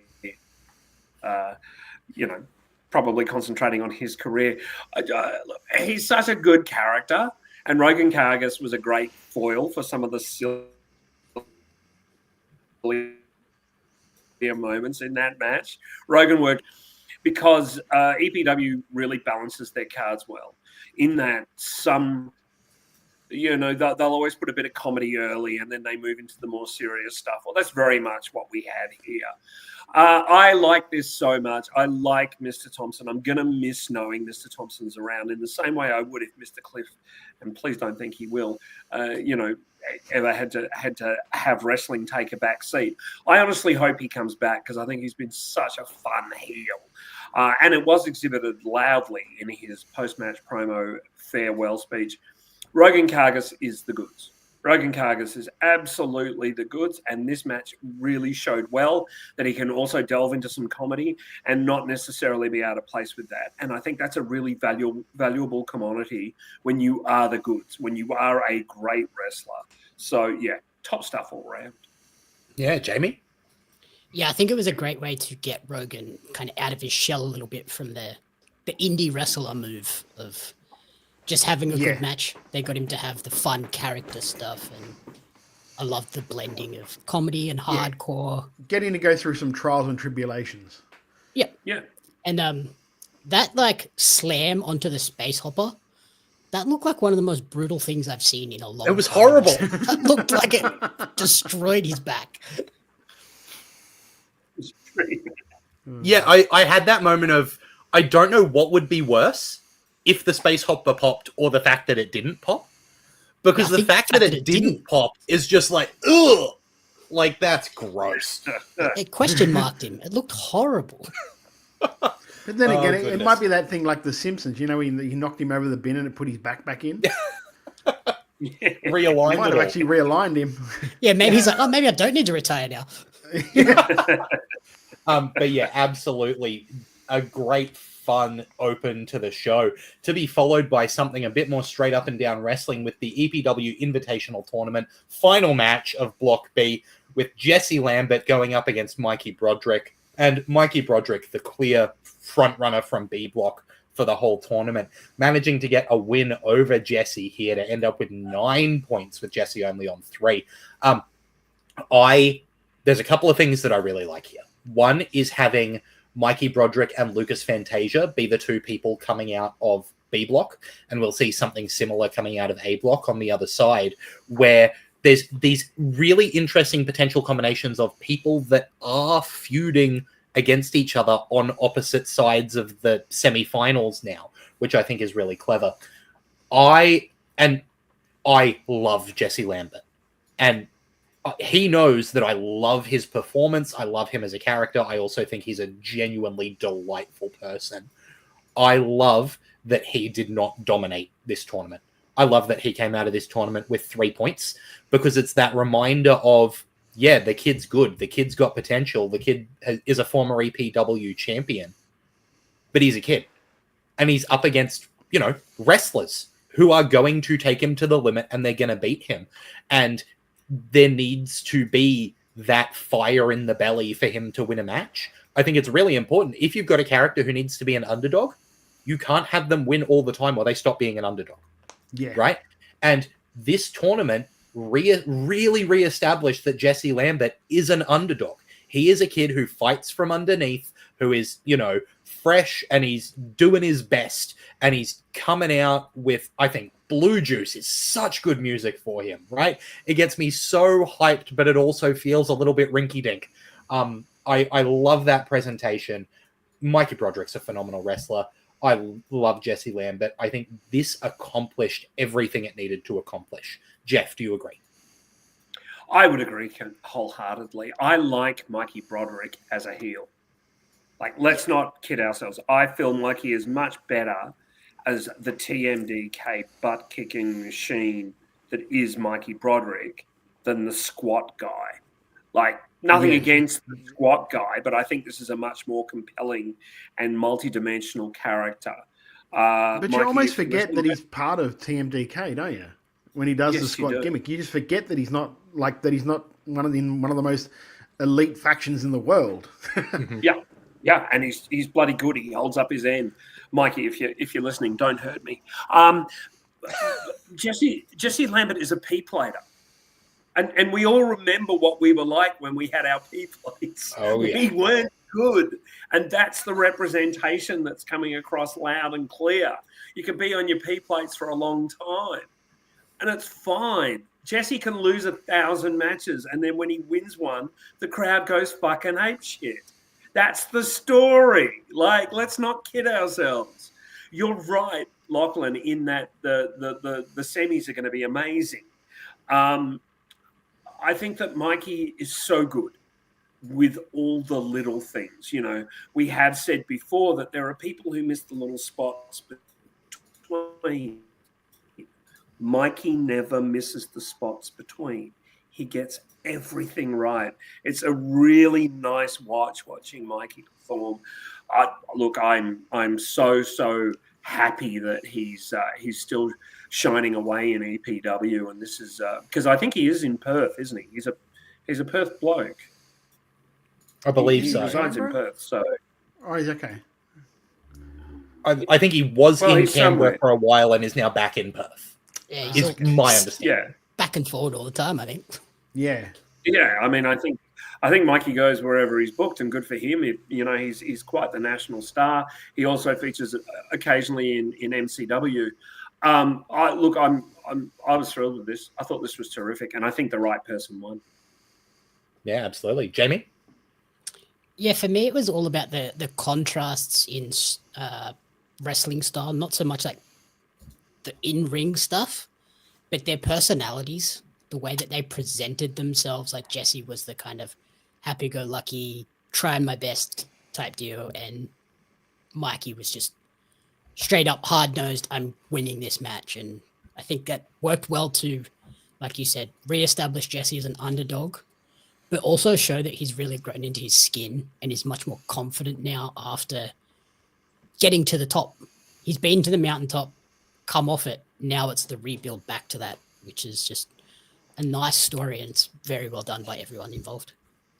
Just a bit of background from Nathan Hamlin. Sorry, Nathan, didn't mean to mess up your name. Mikey was over east, now in Perth. TMDK are off to Malaysia this weekend. Good luck to our friends from TMDK. Absolutely. Now, the next match on the card, one of the final matches in EPW for one of the competitors, Davis Storm managing to get a win over Bruno Nitro. Davis coming out in the old Solution Messiah persona and getting the win, which was followed up by a post-match promo from the Don Michael Morleone. I'll pass this one off to start with. Jamie, what did you think of Davis Storm and Bruno Nitro?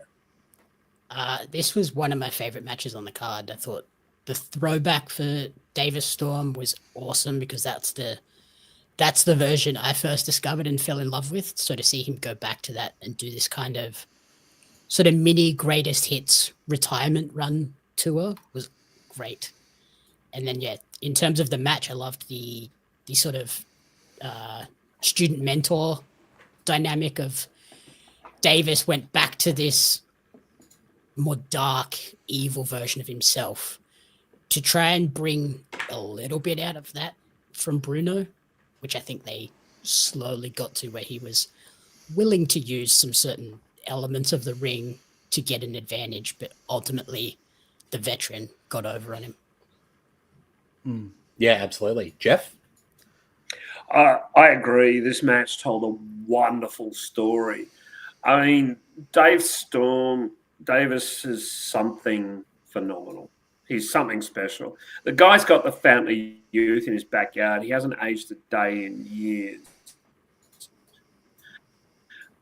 And it runs in the honest, family. He is a great pair of hands. He's a great person to watch wrestle.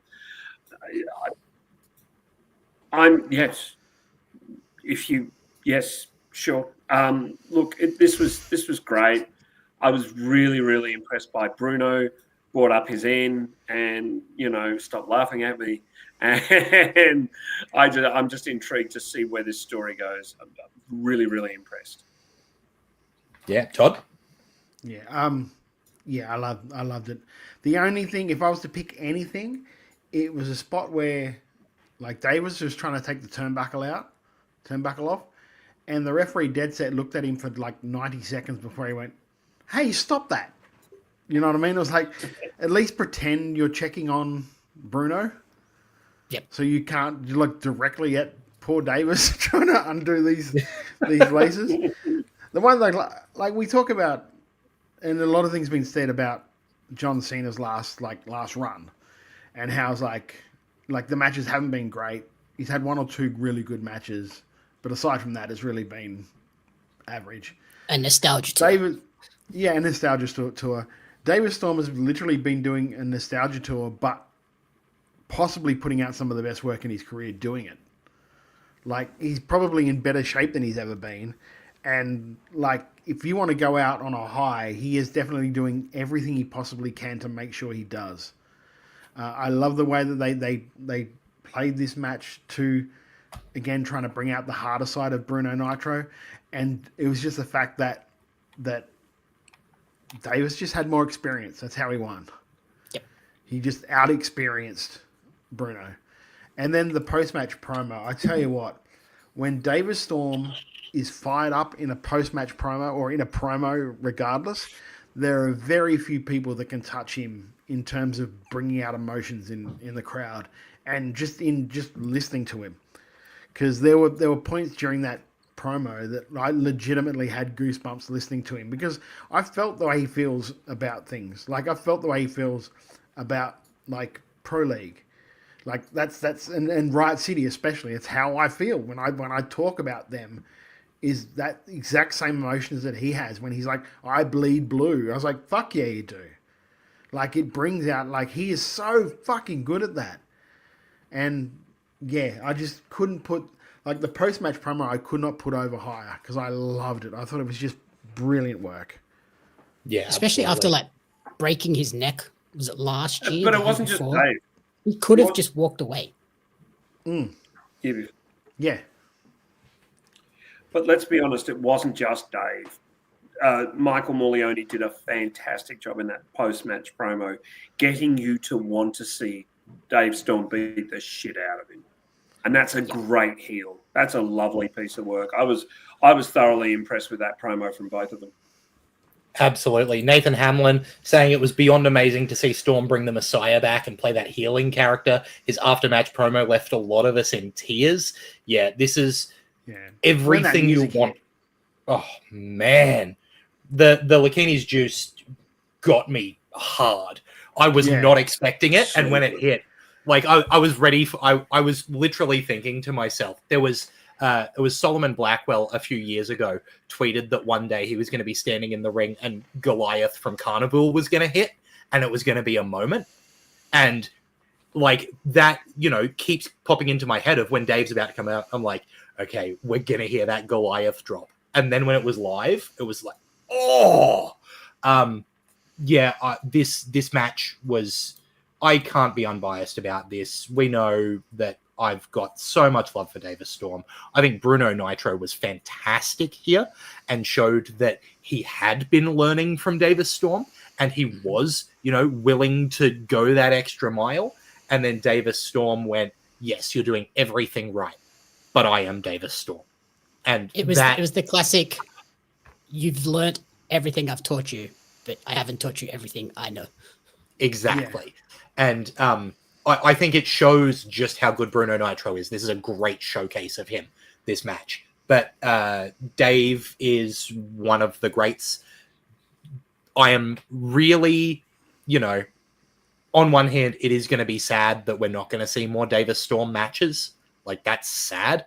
But the fact that he's going out on his own terms with an opponent the quality of Michael Morleone, like, you can't ask for something more than that. And this promo to set it up was unreal. Even before Davis got the mic, like, the way Don was fired up had me fully gripped, and then the exclamation point from Davis Storm was just phenomenal. I rate every part of this. I think it was absolutely fantastic. And so,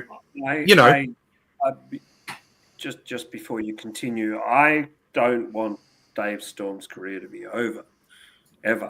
Like, he's that kind of person that you want to watch wrestle forever because he's so fucking good. And we're so lucky in some ways that Australia took off when he was that little bit too old to go over to the US. And he's got a wonderful family and he's a wonderful human being. My dealings with Dave have always been really, really positive, and he's such a lovely guy. And like, whatever he decides to do within the world of wrestling, you know that he'll leave a mark, and he'll be someone who brings a lot of pride to what he does and to whichever group he's working with. But I'm not actually ready for his in-ring career to be over. So around October time, when we watch that show, expect me to be quite sad. I'm not ready.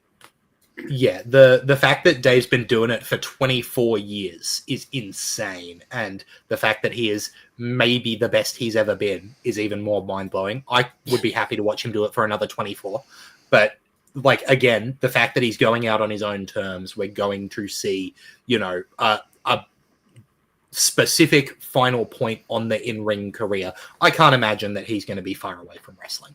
It's, it's who he is. And to go out on the weekend that he is too, like, it's going to be one of the biggest weekends for Perth wrestling. It is fitting that that's the week he hangs them up. Absolutely. So, and sorry to the guys who had to follow this. As Nathan said here, Australia looks like it will still benefit from Stormy and Slater's training academy sessions. Of course they will. They absolutely will. And we'll benefit, like, Dave Storm leaves Australian wrestling in so much of a better place than it was when he started. My God. Well, he's not. He's just leaving the ring. He's still going to be around, like, teaching the next generation, which is the most important thing, I think, from his standpoint anyway. Oh, absolutely it is.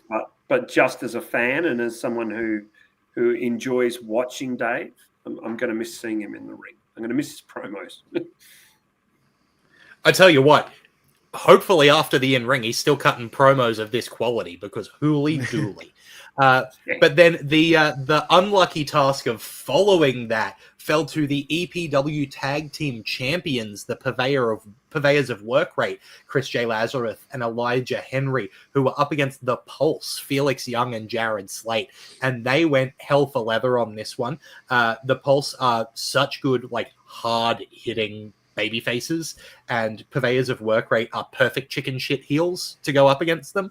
And having this match play out as it did, I thought was fantastic. It was the purveyors of work rate constantly cheating, being sneaky, eventually getting the win with the use of brass knuckles just to stay alive, and then the ref catching it, reversing the decision, restarting the match, and having the purveyors of work rate purposely get disqualified so that they could keep the titles.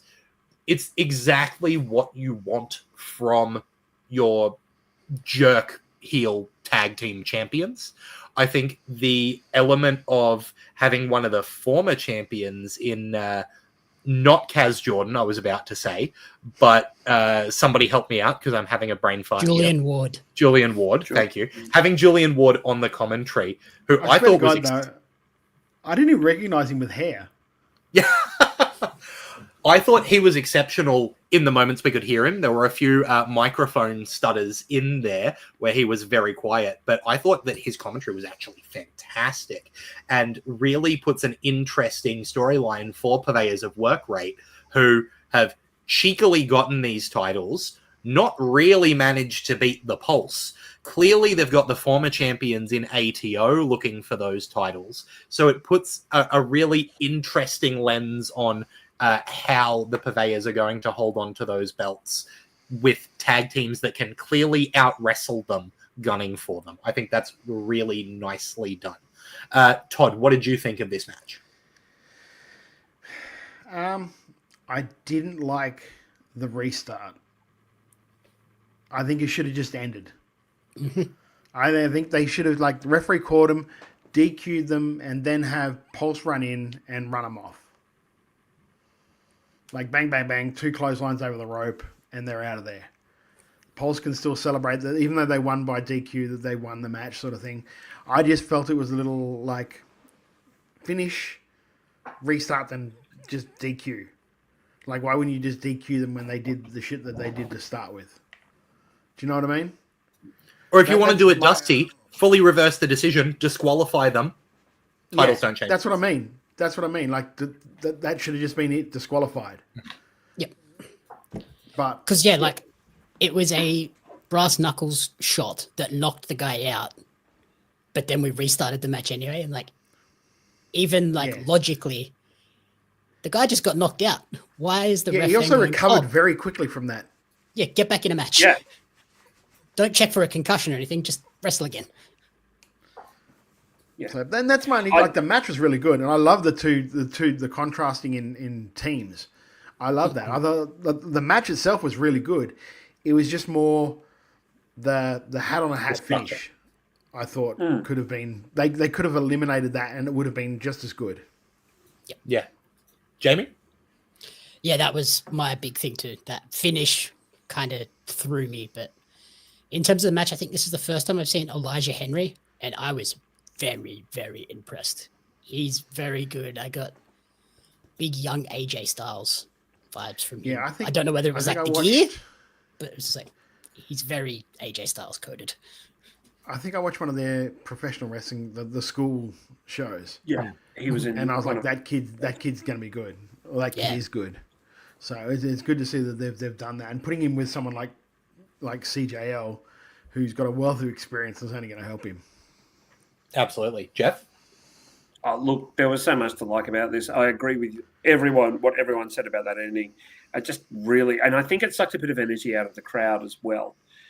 So I think it would have been smarter to just have a DQ ending in the first instance, or a dusty finish or something. I mean, I get why it makes you want to see the Pulse finish it and absolutely dominate it, but yeah, it just didn't quite work. But a great match, bell to bell, just fantastic, very entertaining. 2 great tag teams, like EPW are terrific. I was really impressed with like the Pulse and like their combo moves too. I didn't expect 2 big guys like that to have all of these combo moves, and I was like, oh wow, these guys can go. Yeah, Nathan Hamlin in chat mentioning that Elijah Henry's a Japanese style influence wrestling, and he hits hard. All of his moves look so snug.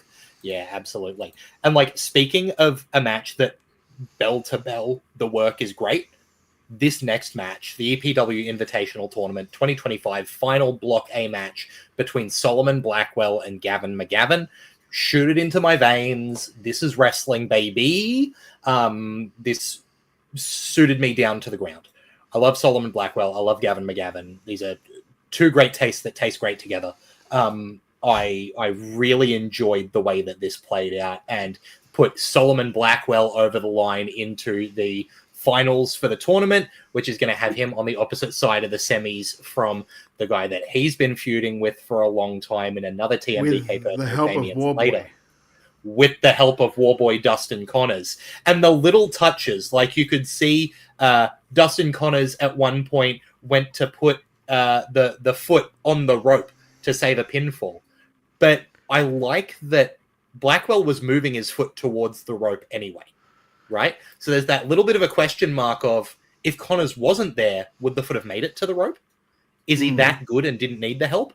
Or is the help that got him over the line? Like, just that But the only reason he's helping too is because Damian Slater wants his match back. He wants to get his match back. So he sent his boy out to help, to try and get Solomon into the finals so he can face him. And it means that, nothing gets taken from Gavin McGavin here because he took an insane clothesline from Connors on the outside towards the end. So Gavin looks strong in defeat. Blackwell wasn't, trying to get the help from Connors. Structurally, I really like it.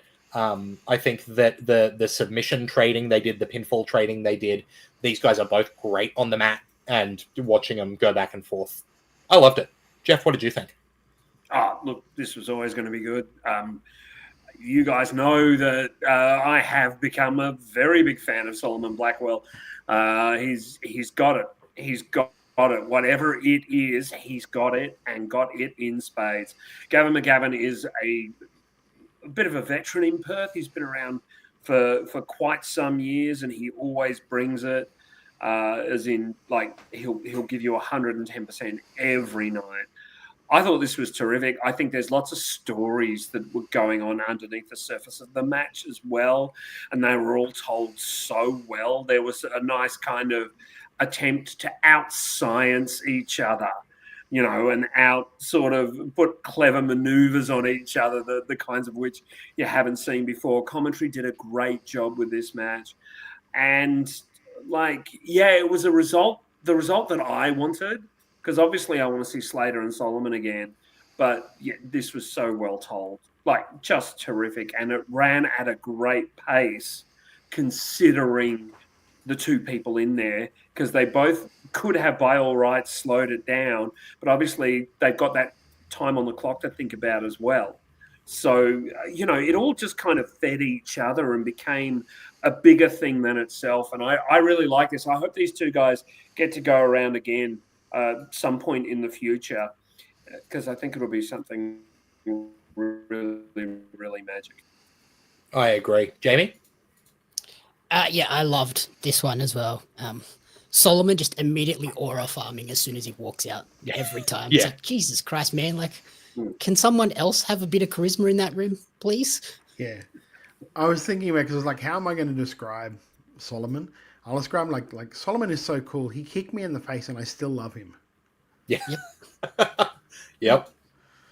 But yeah, in terms of the match, I loved like Jeff said, the urgency that Gavin showed. It wasn't like let's just technical wrestle, slow it right down. It was like, we've only got 10 minutes. So we're gonna be all out, balls to the wall from the beginning. And then when they did get technical, I loved how everything flowed to the next thing.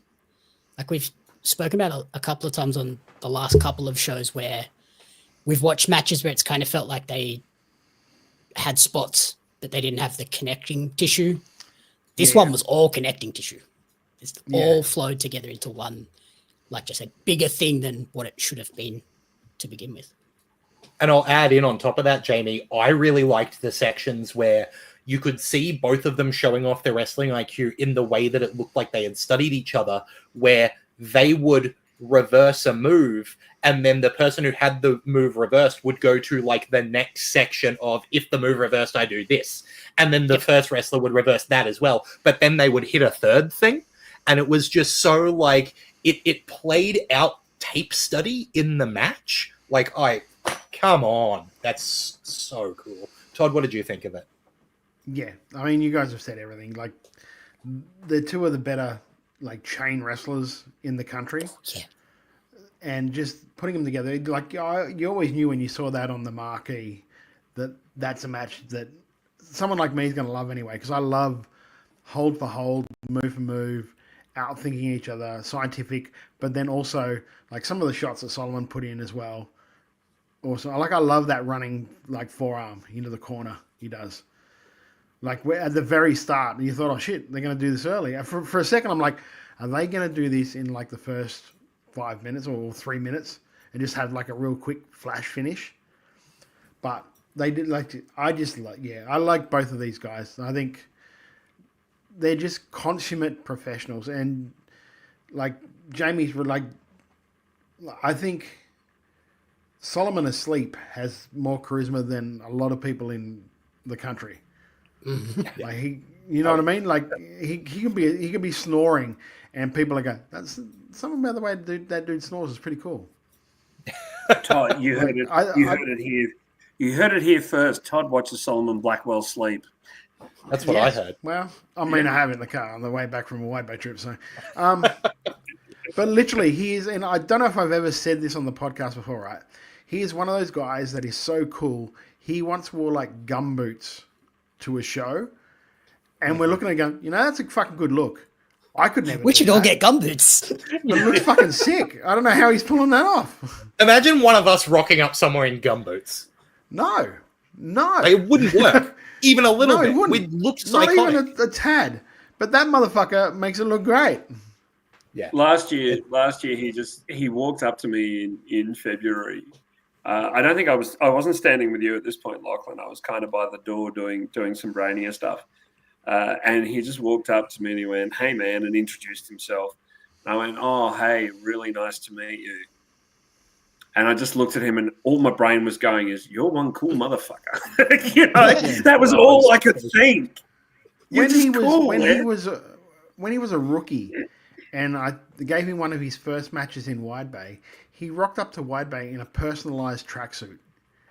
He already had his fucking logo and shit on his tracksuit like it was a Nike symbol. Like, the dude is just next level cool. Was it the second PWL show he was at, where before the show he walked around and just dropped business cards on a couple of chairs before the show? Like, probably. Come on. Like, man. And, like, yeah, what a match. And then moving on to the main event with the EPW heavyweight title on the line, the new champ, James Hartness, defending against Daddy Cool, Hayden Zenith.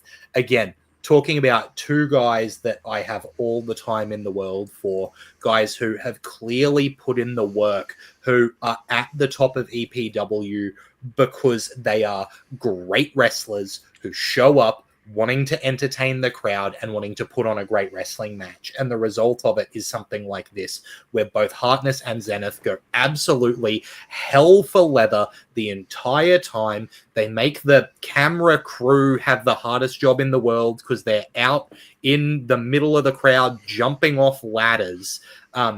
Unbelievable stuff. And just back and forth with a ferocity. Nathan Hamlin, by the way, talking about Blackwell here, saying he came to the show that night in black rubber-like pants and was cool. Unbelievable. Yeah. But yeah, Hartness and Zenith just beating the tar out of each other for a length of time. It shows you just how much these two put into their craft. Big fans of both of them because of matches like this, where they go, we're going to do this for the crowd, and it pays off. Andy Savage in the chat, if Ryder isn't our wrestler of the year, Hartness might be. That a great call there. Hartness has been killing it. Zenith, I think his move to the top of the card over the last year or so, where they have been really showing off that he has been this good for a long time and he deserves these spots, I think is fantastic. I also think he's another guy who I hope that we see him with the big title at some point. I don't know that he needs the big title to feel important, because this match again showed that he is a guy that the crowd is behind, even when he's taking on a guy like James Hartness, who's another big time babyface, and the crowd is split. Loved this. It's hard to do face versus face at this level and have it be good, and they did. And then a crazy post-match beatdown from, the TMDK version of Marcus Pitt coming in, just like absolutely wrecking shop, taking it to James Hartness. And I'll also say, I think James Hartness pulling the straps down is just like one of the best shit kicker moments in Australian wrestling. When those straps come down, it is well and truly on. I loved this. Jamie, what did you think of it? I really enjoyed this as well. I think what stood out to me the most was that this was unlike anything else on the show, which I think goes to the management of EPW, making sure that there wasn't people earlier in the card doing stuff like this. Like, all of the other matches were very in-ring focused. So when these guys went outside, it was a great contrast to the match before. A great contrast to the match before. My one downside was obviously by brawling out in the crowd and stuff like that, the production was a bit rough. You couldn't really see a vast majority of it. Thankfully, we could see the ladder dive, but everything else was kind of just a black screen. Yeah, that was hard. That was the only downside of that match for me, was just the fact that, like, maybe if one of those handhelds had some sort of a light on it where you could shine it for that sort of spot, would have been good. But, like, you're right, like, Hartness as like a shit kicker, but still comes across almost like an underdog, which is weird. Like, he's a guy that's like, you can tell, like, I won this championship because I fucking worked hard. Yep. It wasn't just like, I had a great look, I'm a pretty boy, so naturally I just moved up the card. He's a dude who's like literally got a lot of social media followers, so they put the belt on me. Like, it's not that. He's literally one of the guys like I have skin under my nails because of who I've had to claw over to get here. And if you want to beat me, you're going to have to do a lot better than what I've done to get here. And I work every fucking day at this. That kind of like that's what I feel when he comes to the ring. It's like, this dude fucking worked for it and he's earned it. And that's why I'm not shocked at all that the crowd is so far behind him, because he's got that everyman about him while still like looking like a shit kicker. Working class soccer hooligan guy who's like, he goes to the factory, works the factory job during the week, but if you run into him outside the soccer stadium, he's going to kick the shit out of you. Yeah, he's like Moxley if Moxley's matches made sense.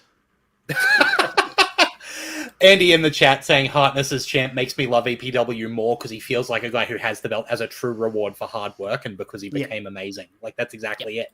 Jeff, what did you think of the main? All right, I'm going to just say a couple of things. There's a couple of points I disagree with you on, Lachlan. I don't think Hartness is a pure babyface. I think Hartness is absolutely a tweener. There were certainly a few people in that audience that are shocked by the violence of James Hartness. Don't be. He's fucking great. Don't be shocked by the violence he brings either. He says it all in his theme. He says it all in his presentation. I also want to mention that Marcus Pitt is not TMDK Marcus Pitt. This guy's completely gone to town. We don't know where his brain is. It was last seen on Tuesday leaving in a car. He's frightening. I was scared for Hartness. That's how. And, you know, you suspend your belief a certain amount by watching wrestling. But I was actually scared for James Hartness in a couple of points in that post-match attack. This is a very dangerous Marcus Pitt. I'm there for it. It's going to be great. I think this match was terrific. I agree with you. The production, you know, and no fault of their own, it's a live experience. Yeah, exactly. They don't have the budget of a WWE to get lights everywhere and things like that. So it's completely understandable. Even if one of the handhelds had like a ring light, that's the only thing I would have. Yeah. I agree with you. But I thought just a fantastic match. Hartness is going to be an interesting champ. I think we're going to see have an interesting few months with James Hartness. And I think this is an indication he will fight fucking anybody. Bring it on. Yeah. That's the guy we're going to see. Correct me if I'm wrong, mate. I also love the little emo trifecta that's going on at the moment with him and Chevs and Edward Dusk all in their own respective promotions carrying top belts as the emos.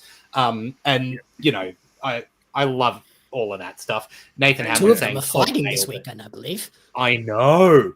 Nathan saying Todd nailed it. The amount of work Hartness has put in EPW and Dude Where's My Ring is nothing short of phenomenal. Yeah, the guys... Let Todd... He knows his stuff. Maybe we should listen to him more often. I'm so sorry. I couldn't help it. Alvarez is over it, Todd. I couldn't help it. I'm sorry. As soon as I saw the comment, I'm like, I'm lining that up. I apologize. No, you but don't yeah, like apologize. with how good this show was and the stuff that it is setting up down the line, especially with, you know, This Is Our House at Willerton Stadium coming up in October. Now's the time to get amongst EPW's Vimeo.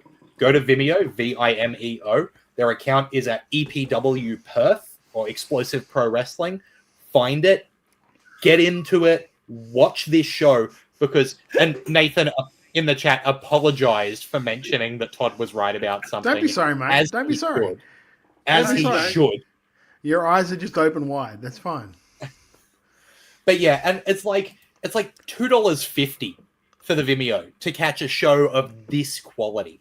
Like, talk about a bargain, right?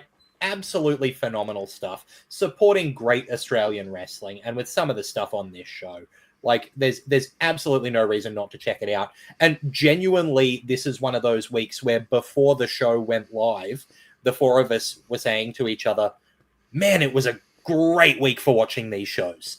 Like, I was genuinely having so much fun watching Hell or Highwater. And sometimes when we're doing this, when we're watching a show every week to review and also keeping up with WWE and AEW and New Japan and the rest of it, like, watching wrestling just feels like the thing you do. And I know that it sounded like for Homecoming for at least Jeff, and Hell or Highwater for me for sure, this is one of those times where it's like, oh, this is just pure joy. This is reminding me what I love about wrestling. So absolutely get them on. I just want to shout out what Nathan said here. Hit up the EPW YouTube channel for free matches of Go Time. They're the pre-show matches, and they really offer some great matches. And again, they are free on YouTube. If you want free to on check YouTube? them out. They're free. I believe Damian Slater YouTube. was in one of those as well. Yeah, Slater's been in one. Davis Storm's been in one in the past. I mean, Solomon did a bunch of them before he was on the main card. So you'll see a lot of people you're seeing now if you go back in time a little bit. Thanks, Nathan. It's a great service to have those. Absolutely. And EPW's got more coming up. Like we said, October 12th, WWE is going to be in the area on the 13th. So on the 12th, you can catch This Is Our House at Willerton Stadium. That's going to have a main event of Davis Storm's last match in EPW coming up against the Don, Michael Morleone. It's got a 6-man tag match with the team of Slater, Pitt, and Broderick as TMDK versus champion James Hartness and a couple of the other finalists of the Invitational, Fantasia and Blackwell, because the other two semi-finalists are over on that TMDK team. We've also got what looks like a coastal title match of probably Rogan Kargas defending against Matt Hayter, or whoever is the champ defending against Matt Hayter. That's going to be a blast. Like, on top of that, the OG TMDK in action, Mikey Nichols and Shane Haste on the show. Like, what more could you want from a big wrestling show on a big wrestling weekend? So if you're going to be in Perth, get along to Willerton Stadium on October 12th and check out This Is Our House, because hooly dooly. Another show that's happening around that time that we'll mention again is MCW's Clash of the Titans, special midweek showdown, Tuesday night, all ages event at the Thornbury on October 14th, just 2 days later. So you can go to mcitywrestling.com.au/Titans to register for details on that one. And if you're not going to one of those shows, or even if you are going to one of those shows, there's other shows you can go to this weekend. It's coming up. By the way, Michael Lee, an absolute legend from the Australian Wrestling Community Facebook group, who gets these to us so that we can read them out every week. An incredible service that man does. What a legend. In ACT, Slam Pro Wrestling League has Geo Stadium, the Raiders versus Tigers pregame. So if you're checking out the Raiders and Tigers, you can also check out Slam there. Meanwhile, in New South Wales, Australian Wrestling Superstars... The way the Tigers are playing, that'll definitely be a better thing to see. Thanks, Todd. Australian Wrestling Superstars Rookie of the Year Night 1 is on Friday, August 29th, and Rock and Roll Wrestling Saturday Night Fight 6th is on Saturday, August 30th. Meanwhile, in the Northern Territory, Top End Wrestling has One Hot August Night on Saturday, August 30th. Here in Queensland, Lucha's Circus Show Brisbane is on tomorrow night, Friday, August 29th, and Wrestling Allegiance Rockhampton's Capricorn Pop Culture Convention appearance is going to be on Saturday, August 30th. Also on Saturday, August 30th, but over in South Australia, is PWSA's Saturday Night Showdown, as is Lucha Fantastica's Circus Show Adelaide, which is going to be on there on the Saturday. In Victoria, Adrenaline Pro Wrestling's Breakout 60 is on Friday, August 29th, and then two shows on Saturday, August 30th, MXW's Pro Wrestling's Dead End, and that's a great one to go to if you've missed out on tickets for the sold-out MCW Vendetta, also on Saturday, August 30th. Meanwhile, in Western Australia, Dude, Where's My Ring Perth's show, They Don't Even Go Here 2, is going to be on Friday, August 29th, and New Horizons Pro Wrestling's backing it up on Saturday, August 30th with Full Circle. Now, I did mention MCW Vendetta just up there. It's sold out. Want to hear the card? Too bad if you don't. I'm telling you what's going to be on it. Suck shit if you don't. And Monero versus Dusk 1-on-1. Intercommonwealth title match with Adam Brooks defending against the Tuckman with special referee the Clydesdale. It's got Tommy Knight and Robbie Thorpe 1-on-1. It's got a number one contenders match for the women's title with Aisha versus Shay Cassidy, who I believe is debuting new music at the show. It's got an MCW tag team title match that we will see what happens with, because it was announced to be Water Rapids, the tag champions, Mitch Waterman and Ryan Rapid, defending against the teams of Lucas Fantasia and Lucky O'Leary and the Natural Classics. But we don't know what's going on with Mitch Waterman now, so you'll have to check that out. Meanwhile, for the other titles, Eugenie is going to be defending the MCW women's title against Erica Reed, and Caveman Ugg is going to be defending the MCW world title against a returning Eli Theseus. You want to talk about a stacked card? That's a stacked card. That is that's like 7 matches, and all of them are like potential match of the night. That's crazy. Yeah. I am, and it's also it'll also be out. It'll also be out on the Friday, the next Friday on YouTube. Following Friday, yep. I just want to mention also, Nathan mentioned this. Dude, Where's My Ring will be having a show. We read that, mate. Did you read that? Yeah, the bit under Western Australia said, "Dude, Where's My Ring, Perth?" They don't even go here. No. This is the weekend that WWE are in town. Dude, Where's My Ring? We'll have a show at Seasonal Brewing. Nathan Hamlin says, "Cheers for all your shout outs for WA Wrestling," and that he appreciates it. So there you go. Thanks for letting us know, Nathan. How could we not shout out WA Wrestling when it's this good? Western Australian Wrestling and Australian Wrestling also on the East Coast and also in South Australia. Like, Australian wrestling is just bloody good, right? The fact that, like, for 1, 2, 3, 4, 5, 6, 7 states and territories in the rundown. It's unreal. There is great wrestling going on everywhere in Australia. And if you want to keep up with it, it feels like the only way to do it is to subscribe to Wrestle Radio Australia, and it's free to do anywhere. You can do it on YouTube. You can do it on Apple Podcasts. You can do it on Spotify. You can do it on Podcast Addict. You can do it right here at twitch.tv/Wrestle Radio Australia. If you are here live, we're about to be going to a break where we talk about what's going on around the world of wrestling. If you're not here live, if you're listening to the podcast version, make sure you're subscribed, because you're going to get the second part of this episode where we talk about what's going on around the world of wrestling as the next drop in the podcast feed. So don't miss it. Be a part of it. But for those watching live on Thursday night, as we do at twitch.tv/Wrestle Radio Australia every Thursday night from 7:30 p.m. Australian Eastern Standard Time, we're going to talk about what's going on around the world of wrestling right after this. That's quite the appropriate name, Don. This is our house, because there is something that you have lost in all of this.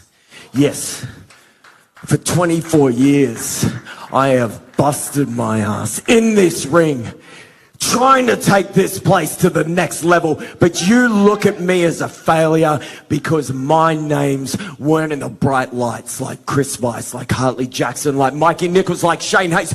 You think I envy them? I do not.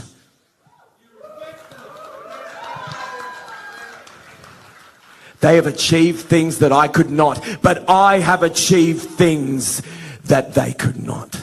I have stayed here in the trenches. I have given my life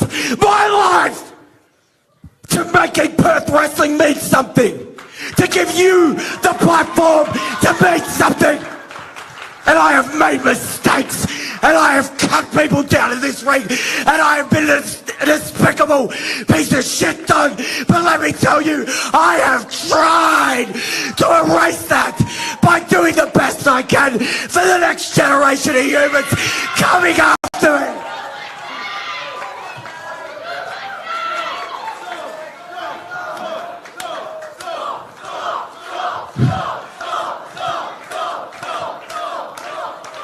From November 4th, 2001 until the 12th of October, 2025, the blood in my veins bleeds blue. These 3 letters are my life, and you, in my final match in EPW, will have to kill me.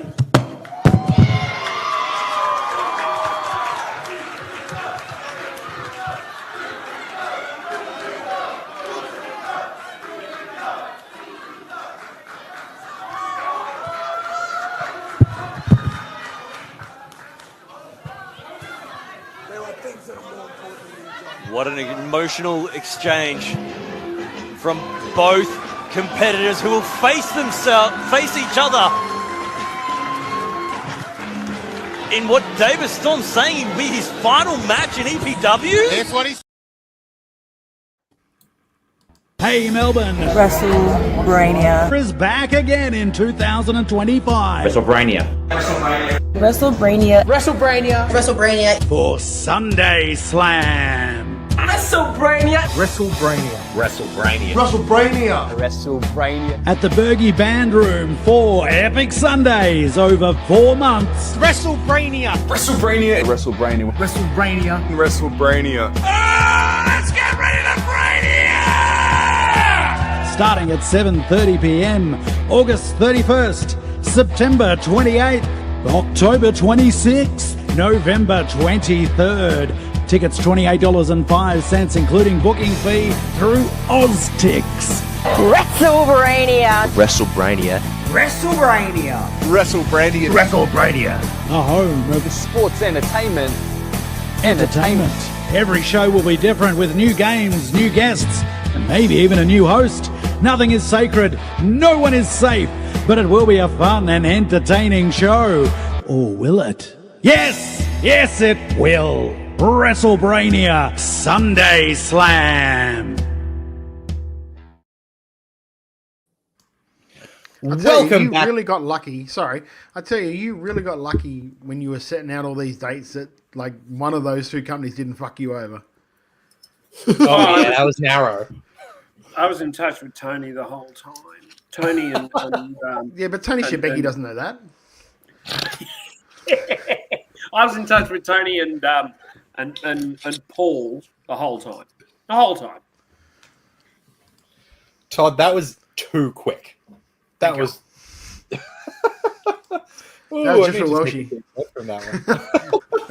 A Shebeki shout out's always just for Welshie. You'll be You've got to get the Shebeki pop. You'll be surprised what Shebeki knows. Don't mistake it. I know. Oh, it all gets back to Shebeki. He plays dumb, and in most instances. In most instances. I have news about AEW ticket prices for you as well. Oh, well, let's hit that as part of the show then. Welcome back to Making Chicken Salad, the Wrestle Radio Australia show, where we talk about everything going on around the world of wrestling. And we have breaking news from Mr. Jamie Apps. Jamie, what can you tell us about AEW ticket prices when they come to Australia? So, Brisbane ticket prices start at $96.75. Well, that's a lot. Going all the way up to $1,299 for the Elite VIP. Yeah, see, then TEG had been lying to people because, like, somebody emailed them to ask about prices, and they said the prices started at $79. That might be Sydney, maybe. They said for both on the tour, so. Well, yeah. So the Brisbane ones start at 96. I wonder if it's like 79 plus your booking fees plus your delivery, blah blah blah blah blah, then gets to 96 maybe. Yeah. The Sydney ones, they don't have anything. Very interesting. So that's obviously going to continue. What are the Sydney lowest prices? They don't have those. No, you go to the Sydney one and it doesn't have prices yet. Right. Well, while we're talking about AEW, let's talk about some news there. Bodyslam.net reported on Tuesday that Orange Cassidy had been medically cleared and is now awaiting creative plans for his return to AEW. Fighter Lateful confirmed that this aligns with what they've heard and added that Cassidy is expected to return, quote, sooner than later. They also noted that the injury is suspected to have been a torn labrum. Cassidy last wrestled on the March 19th, 2025 episode of AEW Dynamite at the Liberty First Credit Union Arena in Ralston, Nebraska in a 4-way match against Mike Bailey, Mark Davis, and Ricochet. obviously it's I'll tell you always with- good to hear that people are healthy and coming back, right? Yeah, with losing Swerve and Will Ospreay, they really do need him back at the moment. Yeah. Absolutely. Yeah, they need the big baby face that they can put in those spots. In other news, Tony Khan announced a change in the rule for the world title shots earned from winning a casino gauntlet match. Previously, the contracts appeared to operate under Money in the Bank rules, though many winners have executed them ahead of time. At the AEW New Japan Forbidden Door post-event media scrum, Khan revealed that moving forward, these contracts will require 1 week's notice before being cashed in. I think that this is probably a good change, right? It takes away, or it more enables baby faces to get those wins and then not feel weird using them in either a suboptimal way where it's like, why aren't you taking advantage of that, or being a dick and capitalizing on an injured opponent, right? So it opens it up a little. You agree, Jamie? Yeah, and the heels can still be like kind of dickish about it and leave it until the very last day to say, oh, No, exactly they want 1 week from now. Yeah. That's what I mean. Like they It's can gonna say be 1 like week, though. next week we've got the match. Whereas like a babyface might be like, I want you in 3 weeks at the pay-per-view. Yeah, absolutely. I'm not mad at that. I think that's a good change, and it, I think it makes for good stories typically. Let's move over then before we start talking about results and talk about some WWE news. Similar to what we've heard from Orange Cassidy, after an appearance at NASCAR's race in Daytona, Florida, Kevin Owens spoke to the media where he was asked about the surgery and his recovery. Quote, "It was very stressful going into it because we weren't really sure how severe the fusion was going to be, how many levels, all this stuff. Thankfully, it ended up being only one level, which was the best case scenario for something like this." So levels is a reference to like the vertebrae in the neck and how many need to be fused, which can range from 1 in his case to potentially 3 for a really severe injury. And basically it sees the discs, the surgery is the discs get removed, they get replaced by a bone graft and plate to fuse the affected vertebrae to relieve the pressure and prevent movement. Owens then went on to say that while the surgery was successful, quote, "there's no guarantee that it's going to work, as the recovery is about seeing how his bones fuse post-surgery and how his body heals with time. Quote, fingers crossed I get to come back to wrestling within the next year. I really don't know. My goal is to come back, so hopefully that happens." He also put over how much WWE schedule has changed since he started in 2014 with wrestlers being home more often, but as much as he enjoyed that and, spending that time with his family, he said that he is, quote, "jonesing to be back out on the road and doing what I love." So again, great to hear that this seems to have gone reasonably well, and hopefully that this is, something to give him some relief, and hopefully it goes well long term. It is a bit of a disappointment he didn't get to be a part of this John Cena retirement tour. Jeff, what are your hopes for the return for Kevin Owens? I hope he returns when he's 100% healthy. I don't, like, this will sound really a bit silly, and I don't think he's this kind of guy because he does still have a family that absolutely adores him. But I think that if he's going to come back at anything less than 100% or be a risk, I hope he doesn't leave and go elsewhere. That's not necessarily pointing at AEW, but I'd rather he retire and have a life. And I think he's the kind of guy who will, rather than just get back for the sake of it. And now he's saying he's jonesing to be back on the road. So clearly I think the undercurrent to all of this is that it is quite successful, and he's probably starting to feel okay. I don't think he's yet taking bumps, obviously, because it was quite recent. But I think that he's probably feeling like, he could be back. And, as long as he's back healthy, that's all I want. Whether he's part of the Cena retirement tour, I don't care about that. Just let him be healthy. Absolutely. And let's also remember he's had a 10-year WWE career, or more than 10 years, on top of, one of the great indie careers of all time. Like, he is one of the PWG guys. So, it's not like he's, been doing it for a couple go rounds. This is a guy who has done a lot in his career. Like, he does not need to be going in to get reps in as soon as it's a little bit possible. Like, he can do it when he's healthy. And it's not going to be seen as a negative. I get the feeling. I know he's got his ties to the Bucks and all of that stuff, but I just get the feeling he's like a WWE lifer. Yeah, that's what he grew up watching. He loved it. Yeah. So like, as long as he's healthy and when he comes back, he comes back completely safe and like good to work, then that's all you can really hope for. Anytime. Sorry, Jeff, go on. I was going to say, let's be honest, he's also had the most incredible Ring of Honor career. If you want to go back and watch his stuff in Ring of Honor, you'll see just some of the most incredible work, not only with Steen Erico, but also eventually against El Generico, and then against Steve Corino.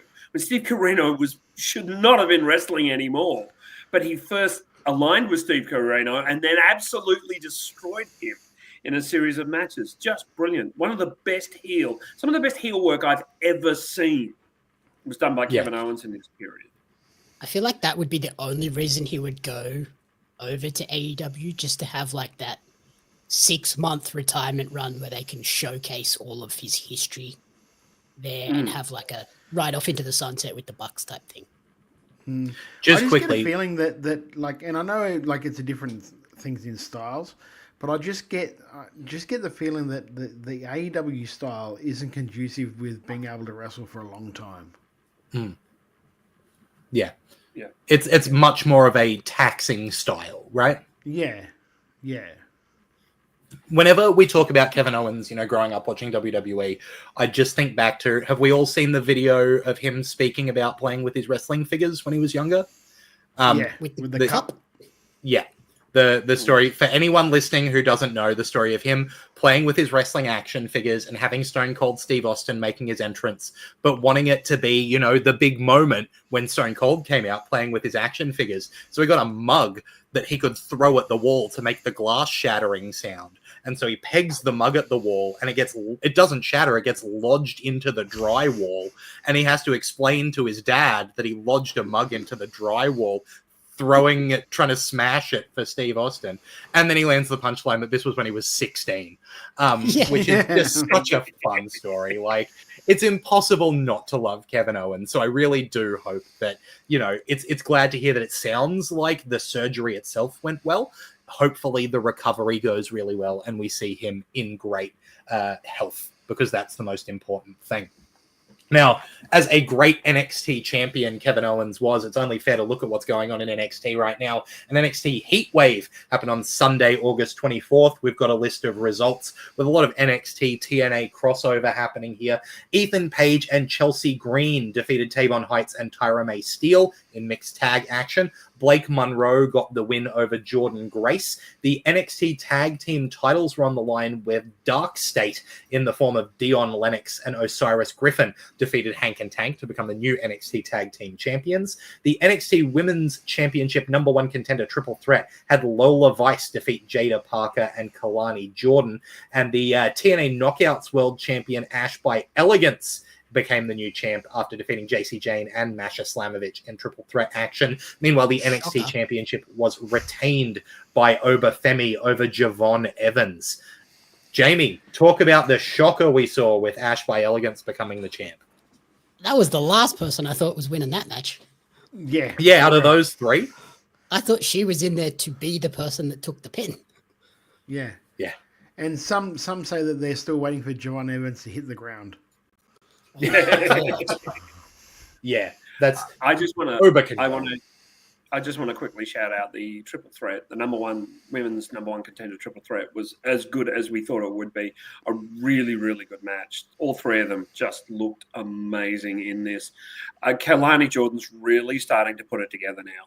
I don't think it's going to be long before she's main roster bound. And also, I really like the tag match. I think Dark State, Dion Lennox and Osiris Griffin are an interesting duo, and I think that this is a good move because there's lots of babyface tag teams in NXT. So yeah, it should be quite fun. Absolutely agree. Meanwhile, upcoming in WWE, we've got Clash in Paris happening at about 4 a.m. on Monday, Australian Eastern Standard Time. Here's what we can expect on that card. A World Championship match with Seth Rollins defending against Jey Uso, LA Knight, and CM Punk in a fatal four-way. 1-on-1 between John Cena and Logan Paul. Also 1-on-1, the Tribal Chief Roman Reigns taking on the tribal thief Bronson Reed. There's going to be a good old-fashioned Donnybrook match between Sheamus and Rusev, and the WWE Women's Intercontinental title will be on the line as Becky Lynch defends against Nikki Bella. This card notably also was going to have the Women's Championship match, but that has been delayed, so we will see what happens with Devil's Kiss. What's her name? I don't know why I've blanked on Stephanie Vaquer. Thank you, gentlemen. Stephanie Vaquer will get her women's title, but not on this Clash in Paris show. Is there anything we're particularly excited about for Clash in Paris, Todd? I actually want to see Roman and Bronson. I reckon that's going to be an absolute fucking cracker. Their promo just leading up to it and the ensuing brawl afterwards tells me that these two are going to go out and just beat the tar. Like, you've already got a match that will be one of those ones that we talk about when we talk about like Gunther and Sheamus or Drew and Sheamus. Like Rusev and Sheamus is the same sort of thing. I think that's like Sheamus has got his own division. I think called like big men, meaty men, bump and meat division, which is just like, give me that guy. We can beat the shit out of each other for a couple of months. Okay, now give me this guy, and we'll beat the shit out of each other for a couple of months. I think Roman and Bronson will have a good chance of rivaling that match because both of those guys could go in there and if they wanted to, beat the tar out of each other. Yeah, and I'm certain. Yeah, Jeff's absolutely. Incredibly couple of titles on the line. Intercontinental title match. Well, that's what I was going to ask him about. We'll come to that later. Couple of titles on the line, Jeff. The Intercontinental Champion is defending. We've got Seth Rollins defending in a four-way. John Cena as part of the retirement tour, where he's basically not losing, is taking on Logan Paul. Do we see any of those favorites losing? I can't see any titles changing hands. No. Really. Jeff, what do you reckon? He's saving it because it's his chicken shit. Reba through the lines. Got it. My chicken shit is something completely different. There are not words to describe how fucking appalling Nikki Bella is. Should we just highlight how bad she was on Monday? The promo was dog shit. The action, I felt so bad for Becky because Nikki was clearly out of position, not once, but twice. And sort of stuttering around going, oh, what was Nikki next? Bella's promos are like Mercedes Moné's promos. They are eerily similar. They sound eerily similar. Roddy online in the chat saying, we love Angry Jeff. See, Todd, I know where there's content that I can dig for. Right. You may want to clip this. You may want to put this up, but Nikki Bella is one of the worst fucking wrestlers ever. She's not even a wrestler. She's like, there's only one person who's worse. Go on, dig yourself in deeper, brother. Say one wrong thing. Yeah, but apparently all the women want Brie back as well. You're just generalizing all the women. All the women. No, that was an actual story that was out. Yeah, the actual roster women. Yeah, that was the story that was out there. Is that's what fucking apparently Nikki Bella said in an interview. That's why I was doing it. I was just doing it just to... Yeah, and it worked. Because thanks. She's fucking awful. Keep going. I tell you what, though, if you want to know how good Becky Lynch is, let's see what this match is like. Oh, God, Yeah, great point. All right. Really but point. I noticed none of you is standing up for Nikki Bella either. So no, because she's dog shit. Fucking terrible. I'm going to say this. You can mark the date and the time. It's 10:05 Melbourne time on the 28th of August, 2025. After watching Nikki Bella, I want Goldberg to come out of retirement. That's how bad she was. Jesus Christ. I will defend Nikki Bella a little bit. Nikki Bella got hired as a diva and I think was basically not expected to be a workable in-ring performer basically at all, right? They were there to be people who appeared on screen more than they were wrestlers, and she vastly improved during her time working full-time as a wrestler, to the point where she had some pretty good matches in the grand scheme of things, right? And that is worth celebrating, and it's worth celebrating more how much the Bella brand that she was the real spearhead of, I get the feeling, especially for a lot of the people who loved it, brought women into wrestling, got women excited about wrestling, had a lot of people who had never been invested in wrestling watching Total Divas, watching Total Bellas, getting invested in these people, and then by extension, getting invested in wrestling. And I think that is worth celebrating, and I don't need to see Nikki Bella wrestle a match. Anyway, AEW New Japan Forbidden Door happened over the weekend, and boy, are my arms tired. Let's go through what the card was, because it's going to take us about a week to get through it all. Let him go. Just let him go. It's easier this way. Sometimes you just have to ignore what I say. Sometimes you've just got to go, okay, he's done the important bit, and now he's going to wrap it on with a load of bullshit. Great. Yeah, that's it. Let him go. All right. He's history right now. Match number one. To it. Adam Copeland and Christian Cage defeated the Matriarchy, Killswitch and Kip Sabian with Mother Wayne. Match 2, AEW TNT title match. Kyle Fletcher with Lance Archer managed to defend against Hiromu Takahashi. Match 3, AEW TBS title fatal 4-way match. Mercedes Moné managed to retain her title against Alex Windsor, Bazilla, and Persephone. Match 4, IWGP World Heavyweight title match. That's right, IWGP title match was the fourth match on the card. And that one featured Zack Sabre Jr. defending against Nigel McGuinness, who was accompanied by Daniel Garcia. Match number 5, AEW World Tag Team title 3-way match. Bandito and Brody King became the new AEW World Tag Team champions by defeating the Hurt Syndicate, Bobby Lashley and Shelton Benjamin, and FTR, Cash Wheeler and Dax Harwood. Then in match number 6, the AEW Unified title, AEW Continental title, AEW International title were defended by Kazuchika Okada against Swerve Strickland. In match number 7, the AEW Women's World title was defended by Toni Storm against Athena in what I think was pretty clearly the match of the night. In match number 8, the AEW World title was on the line, and Adam Page managed to defend against MJF. And in match number 9, a lights out steel cage match, the team of Darby Allin, the Golden Lovers, that is Kenny Omega and Kota Ibushi, Hiroshi Tanahashi, and Will Ospreay managed to defeat the Death Riders, that is Claudio Castagnoli and John Moxley, Gabe Kidd, and the Young Bucks, that is Matt Jackson and Nick Jackson, who are accompanied by Marina Shafir and Wheeler Yuta. That match went over half an hour. One day you're going to get a job just doing the end of those political ads. A man can dream. I just want to shout out Lexi Diva TV has mentioned that if you are a US listener, Clash in Paris starts 2 p.m. in the afternoon in the USA on Peacock. Is that Pacific time or the other time? No, that's Eastern. The other Eastern, 2 p.m. Eastern. Thank you very much, Jamie. This and show thank you, was Lexi, for joining us. Long. Yeah, it was too long. Yeah, but thank you, Lexi, for joining us. Absolutely. This show was too long. It was just, there was so much that could have been anywhere else but this. I did actually like the Mercedes Moné match. I thought it was a really fun 4-way. How good's Bazilla? Bringing Jamie Hayter back. Yeah. Oh, she's amazing. Bringing Jamie Hayter back in what was essentially a segment that should have ended in the ring, so she'd have run out and had a moment in the ring instead of in the fucking walkway. That made no sense at all. Is she doing Mike Awesome's gimmick from WCW? Maybe. Because that's what it looks like. Because even her Tron now looks like that 70s guy. I don't know if you noticed it at all, but you watch that thing back. Her Tron looks like Mike Awesome's that 70s guy gimmick. And she looks like one of Charlie's Angels.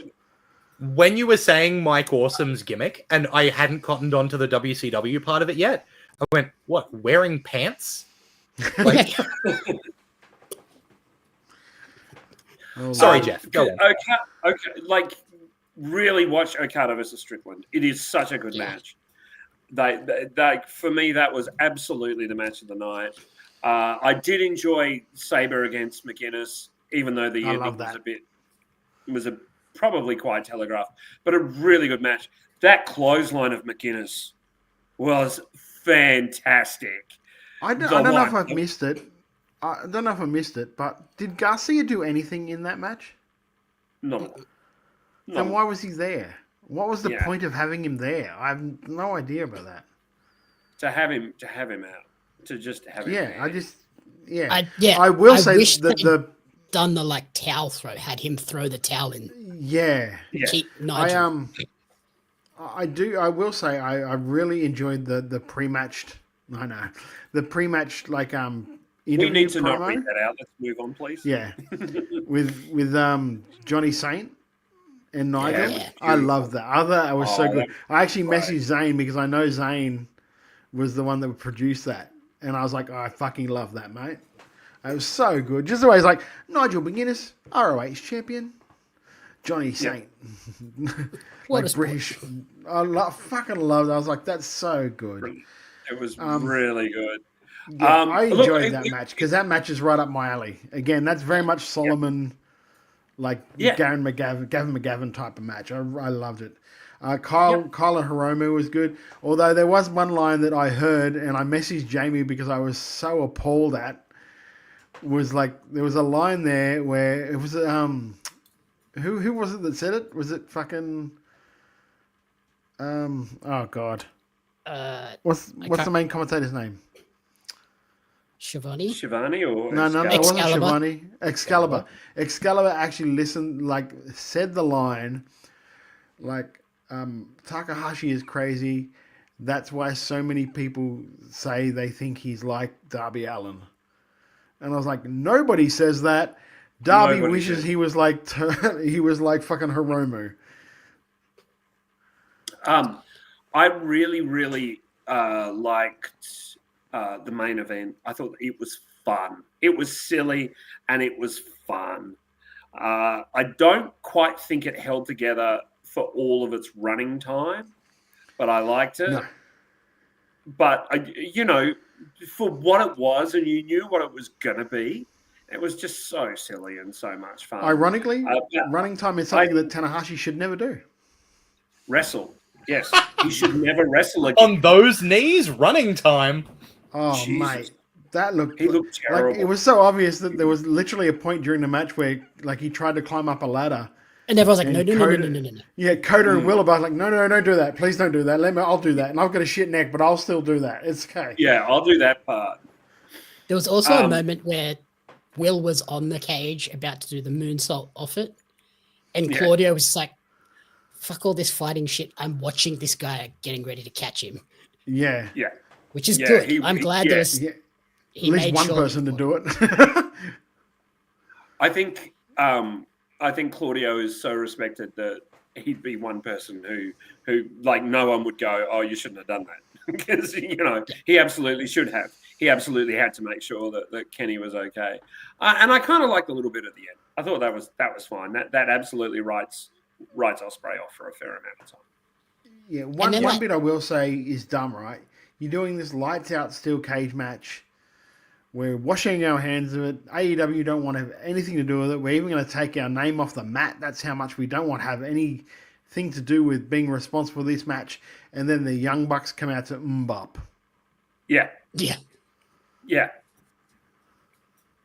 In fairness, I liked it as part of the story of, now that they're not VPs anymore, they're just getting disrespected by everybody. And so they demanded to come out to their old music. So they gave them their old music. It's fun. They asked for their original music and the production guy delivered. Yeah. I don't know that it fits this match. I agree. No. Right? That's what I'm saying. Like, you got that and then you got Will Ospreay. Kenny Omega in the ring singing along to it as he's strolling along when you're about to go to war. Mm-hmm.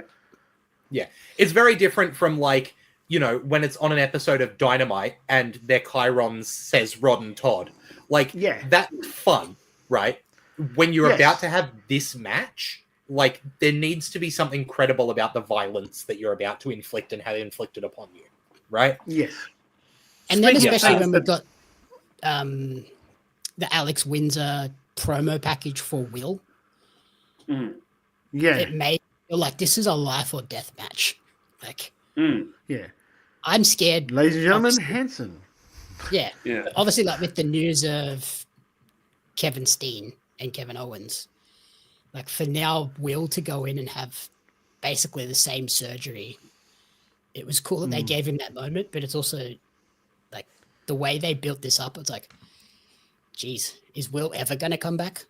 Like, it felt like, let's give him essentially a retirement match without it being an official retirement match, just in case.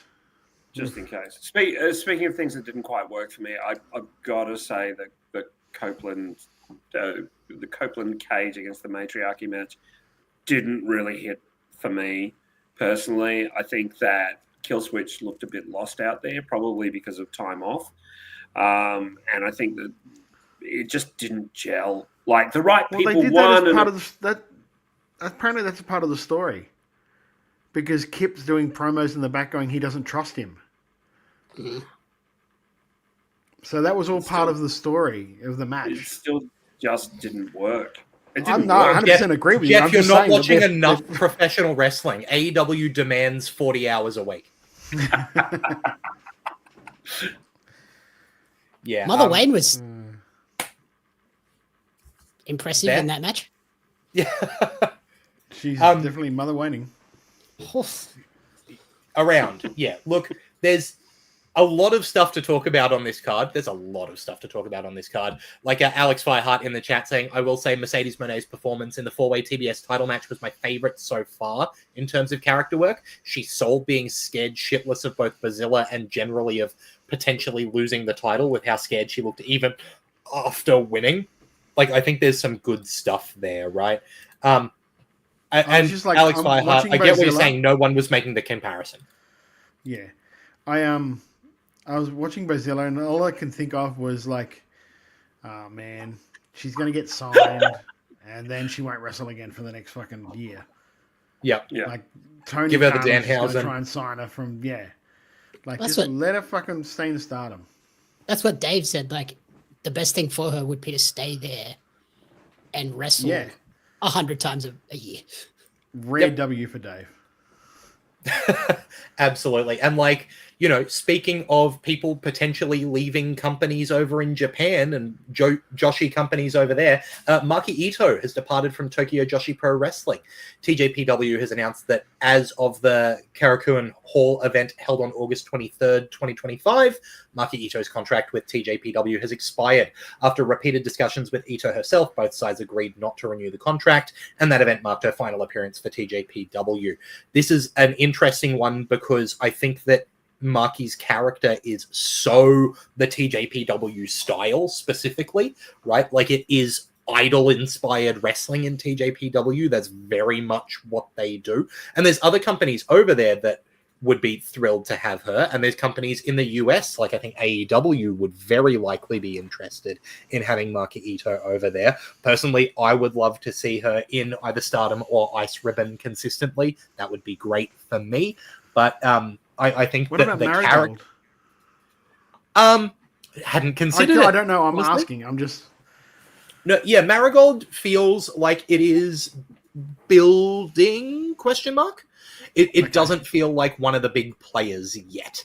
I also feel like, as much as I think Maki Ito really does good work, I would really like to see her somewhere like Ice Ribbon, where you can have a trainer who really knows Joshi wrestling in the very and it's the same in Stardom, right? Like that hard hitting Joshi style, and have that training. Like, I know that. How old is Maki Ito? I believe she's about 27, but I could be wrong about that. Jamie's on the Google machine for me. But she's reasonably young still, but I do 30. think that 30. There you go. She's very character forward, and I would love to see more of the Joshi style come through. And being able to train with someone like Mio Shirai and Ice Ribbon, I think would be phenomenal. But like, she's already very good and could just go to AEW and keep doing what she's doing, and it'd be delightful. You know what I mean? Any thoughts beyond that from anyone? No, I'm not a massive fan of it anyway. So Yeah, I get the sense that with her having those discussions and not renewing the contract, somebody's backed a big truck of cash up. Or she thinks she's worth a big truck of cash. I really liked her stuff with Minoru Suzuki that you can catch around the place online. It's so funny. It is so funny. It's Suzuki leaning full into the silliness and craziness of his character. Really, really funny. Yeah, and it's the same when she was working with Nick Gage, right? Doing the murder, death, cute stuff. Like that, it's really fun. I don't think that she is the best in-ring performer that there is, but I think that she is filling a niche very, very well, right? Worth noting that B. Priestley also signed full-time to Stardom while we're talking about, Japanese contract status, and I think that's going to be a great spot for her. She does great work over in Joshi. You're nodding in agreement, Jamie? Yeah, when she went over for the Stardom GP, I was like, that's the perfect landing spot for her. Go back to being the Gaijin killer or something? Makes you wonder where Dakota's going to end up. That's an interesting one. But Stardom I agree with you. Another good place for her, too. Stardom would be great. Yeah. I also think that Stardom tends to benefit from having, one or two strong Gaijin performers who can act as a counterpoint to the Joshi style, even when they're working, more in that realm. And I think Priestley is exactly that. And part of clear, wouldn't she? I believe so. Dakota? Or if I believe she is now. Yeah. Yeah. As of recently.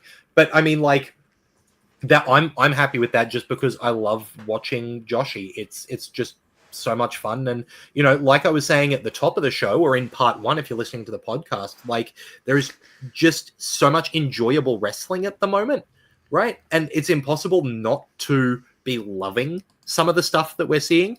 But obviously there's also some stuff that sucks. There's, a little bit of chicken salad, a little bit of chicken shit. Hey, it's the name of the podcast. Let's do it. Let's kick off with some chicken shit for the week. Look, Jeff, you've got something lined up. Let's get Angry Jeff back in. The viewers apparently like it. Well, it's good for the clicks. Right. I've got to frame this as sensitively as possible. They turned Cena heel. He had a great probably month of being a heel, and then it just ran out of steam because they didn't know what to do with him. They turned the New Day heel.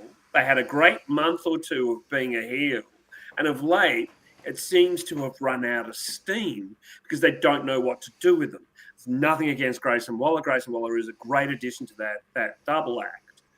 I feel that they're going, we'll turn you heel. It'll freshen you up. And then WWE particularly go, okay, you're a heel now. That's great.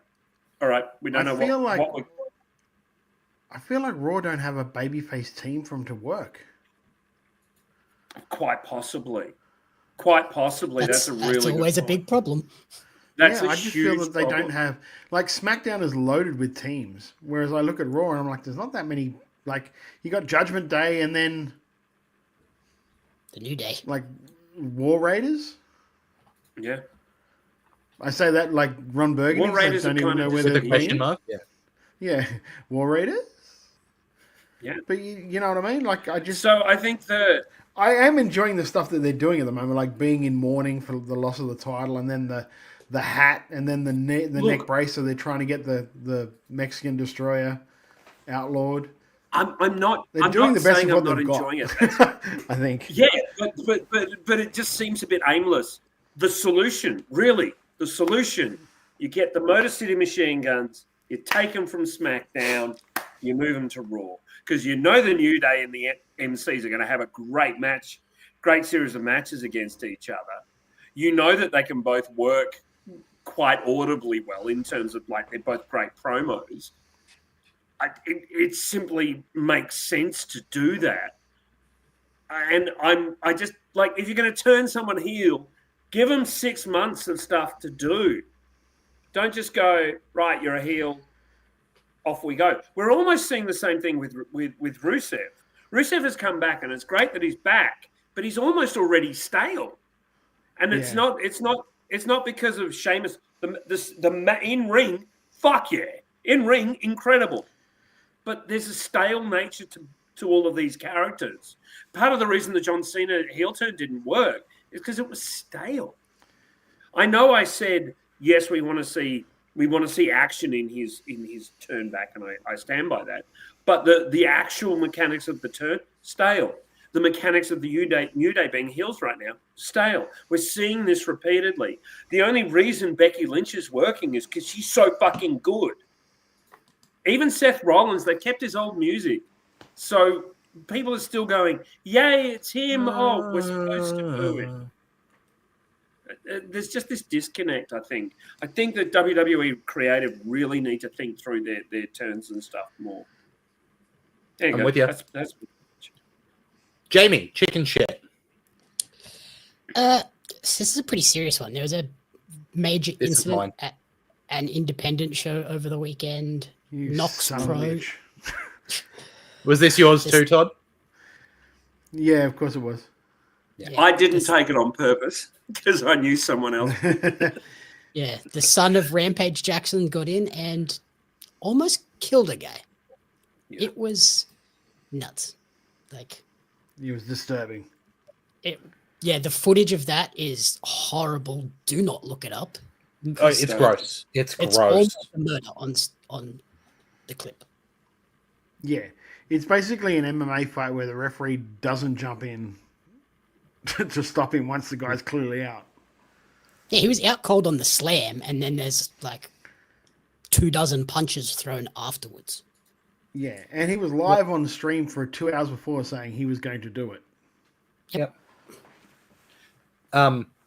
It's just a horrible situation that led to some really horrible footage that I was not ready to see when it came across my feed. I was like, oh, some wrestling stuff. And then I watched it, and it's really nasty. And it speaks to when you do professional wrestling, having people on the same page, knowing what is going on, everyone getting along, working together to make a show, and knowing that you can do it safely. Because if things aren't safe, you don't do them. Like, obviously there's risk. There's risk that comes with everything, right?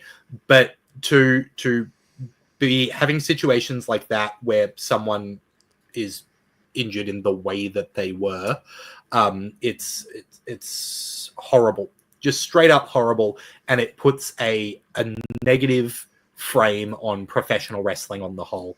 And I wish I had something lighter as a chicken salad to chicken shit to match that, but I don't. It's awful, and it has to be acknowledged that whoever you're working with within wrestling, make sure that you can work safely and be on the same page. And like Alex said, the guy that told him to go and give the guy a receipt, you don't deserve to be in wrestling either. That's screwed up. You know, I reflect on what Todd said earlier in the year, that being a part of this, and even like, you know, Jamie and I acknowledge that we're not in wrestling. We're wrestling adjacent, I guess is the best way to put it. Me with Brainier and Jamie with the Pario magazine and the Fantastic Oz wrestling cards. But it's a privilege to be part of it. It really is. It's something that I take earnestly and very seriously. I think that these people don't deserve to be a part of this wonderful sport. And I'm glad WWE severed ties with that. Yeah, it was immediate. It was immediate. They didn't. Yeah, it was like within a few hours. Apparently, they'd sent the message. I also feel like I need to reintegrate what this fucking WWID thing is, because there's a whole thing like 3 wrestlers got released from their WWID contracts. WWID technically is not a contract. It's like a sponsor. It's like a scholarship. Yeah, It's a scholarship. Like WWE don't tell them where they can wrestle. They don't tell them who they can wrestle. All they do is they give them like money towards helping tan and get gear and stuff like that. And in return, they get first right of refusal. So if AEW came up to Jamie and wanted to sign him and he had a WWE ID contract, he would have to go to WWE and go, hey, AEW have offered me this much. can you match it? Or do you want to match it? And then AEW would be like, yeah, we'd like Jamie, but we think we can't really do anything with him. Go and sign the contract with AEW. Or, hey, we think Jamie's pretty good. We're going to sign him to the contract instead. That's all the WWE ID thing is. They're not signed to a contract. They're not anything like that. And the schools are the same. I think the schools just get help with certain things. But most of the schools that are signed, that I can tell, are all schools that are owned by ex-workers from WWE. Yep. Well, even this I'm really waiting to hear, by the way, out of this whole thing, I'm waiting to hear Rikishi's next podcast. Because he's very good at talking about what WWE are doing wrong with his sons and with Naomi and with... I'm really wondering what he's going to say about his company. Yeah, absolutely. And Alex Fireheart hit the nail on the head, saying that when they heard reporting that it was a WWE ID fed, their immediate reaction was, not for much longer. Yep, bang on the money there. Look, I will say, hopefully that opens up a spot on the WWE ID fed list for a company like an RCW, who have actually produced some of the best talent you have. There's a call. There was an interview with Bronson this week that actually enunciated, and he said, it's great that these people are coming from Adelaide, and he mentioned obviously Rhea and Zaria and himself, and they sort of said, oh, who do you see next from Adelaide? And he was like, Tommy Knight. No doubt. Tommy Knight. I wonder why. Yeah, that's his boy. He wants to face him. He's a big boy. He's great. Yeah, who doesn't think that Tommy's great? Like, duh. Todd doesn't. Well, yeah, that's right. I actually heard Todd saying that.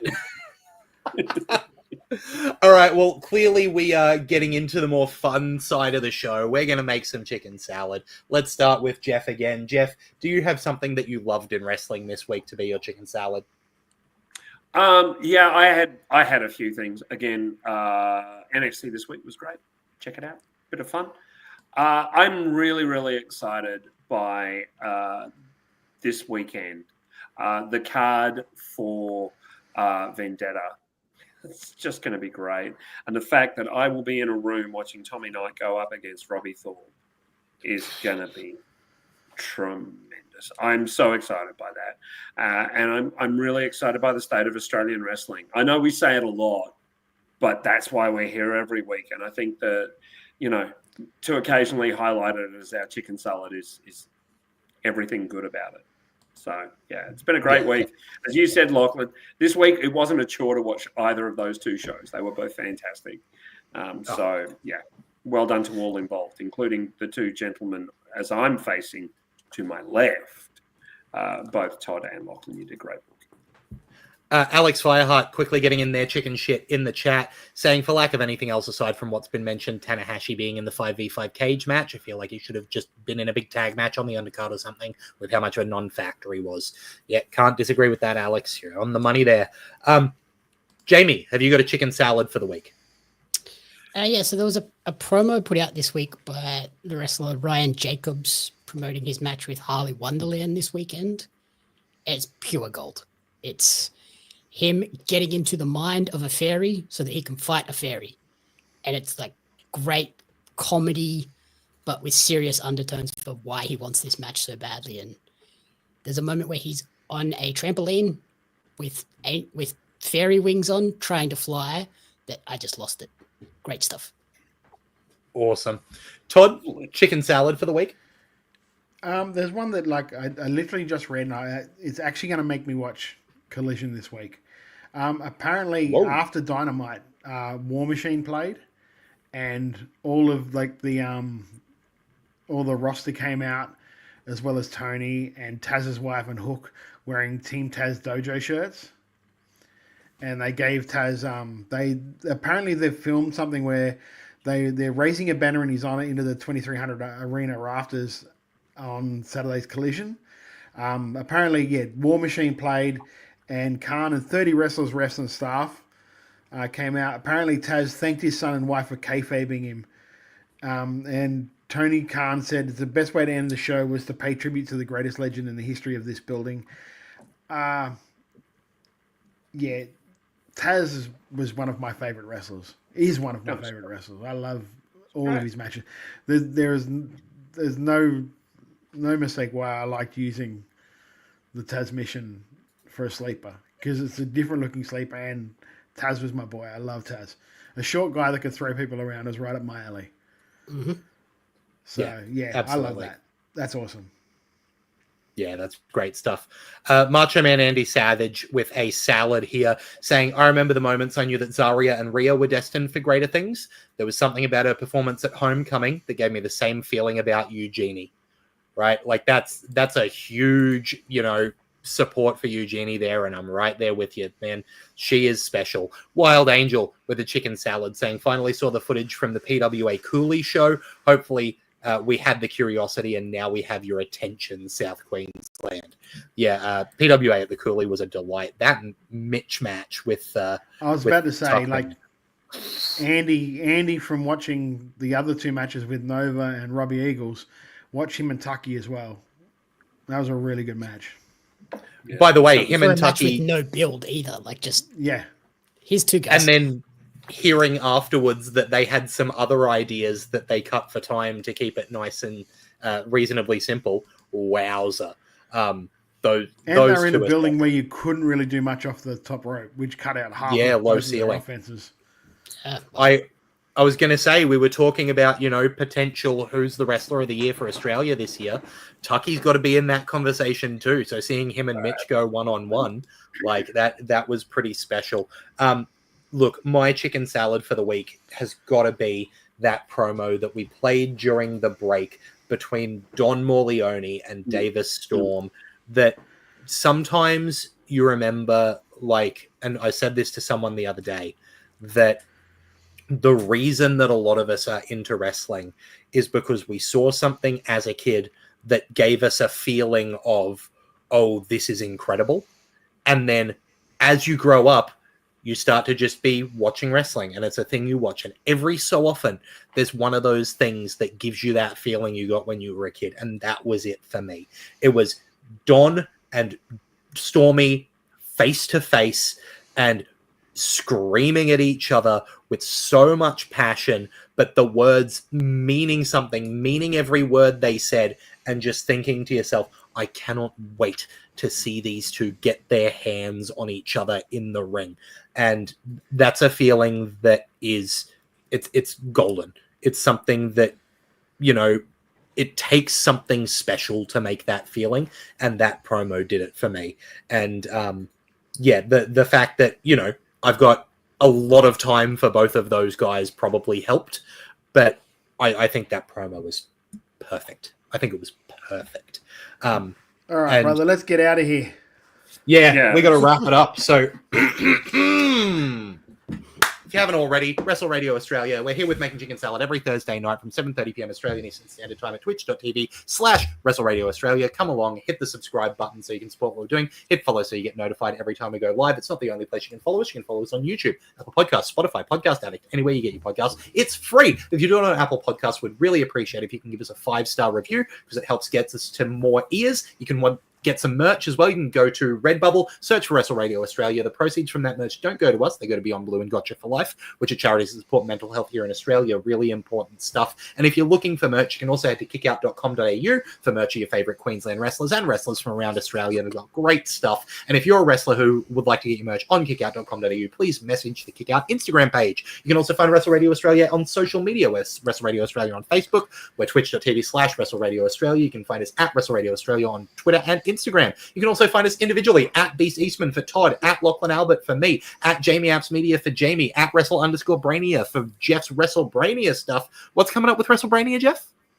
This Sunday, you will see Isaac Compton, Jamie Wilson, Jab, and the Musketeer battling it out at WrestleBrainia live, 7:30 Sunday at the Berkey Band Room. Tickets available now from OzTix. See, Lachlan, you're not the only one that can talk quickly. Back to you. Well done, Jeff. Great talking quickly there. Jamie, let's talk quickly. What have you got going on at Pario Magazine at the moment and with Oz Wrestling Cards? Oz Wrest Cards continuing to just roll out next week I am speaking to Michael Spencer on the podcast about anime and how it's influenced his career. And there's a little surprise for someone that debuted earlier this year. Ooh, that's some exciting stuff. Well, there is so much good stuff going on around the world of wrestling at the moment. Boys, if you have anything that you need to interrupt with, just interrupt me, but I'm going to do the outro if you don't. It is always a delight here doing this show and talking about what's going on that's great around Australian wrestling and around the world of wrestling. So, on behalf of Todd Eastman and Jeff Setti and Jamie Apps, I've been Lachlan Albert. Till next time, have a good one. Nikki fucking Bella! Here I was, blaming AEW for feeding you chicken shit, knowing you mindless millennials would be eating it up as if it were chicken salad, when it's really been your fault all along. Make chicken salad out of chicken shit. People is as people does, that's all there is to it. Put a square peg in a round hole, just never seems to fit. This is Bianca Belair. Hey, this is Kevin Owens. Hey, it's Seth freaking Rollins. It is the man, Becky Lynch. Rhea Ripley here, and you're listening to Wrestle Radio Australia.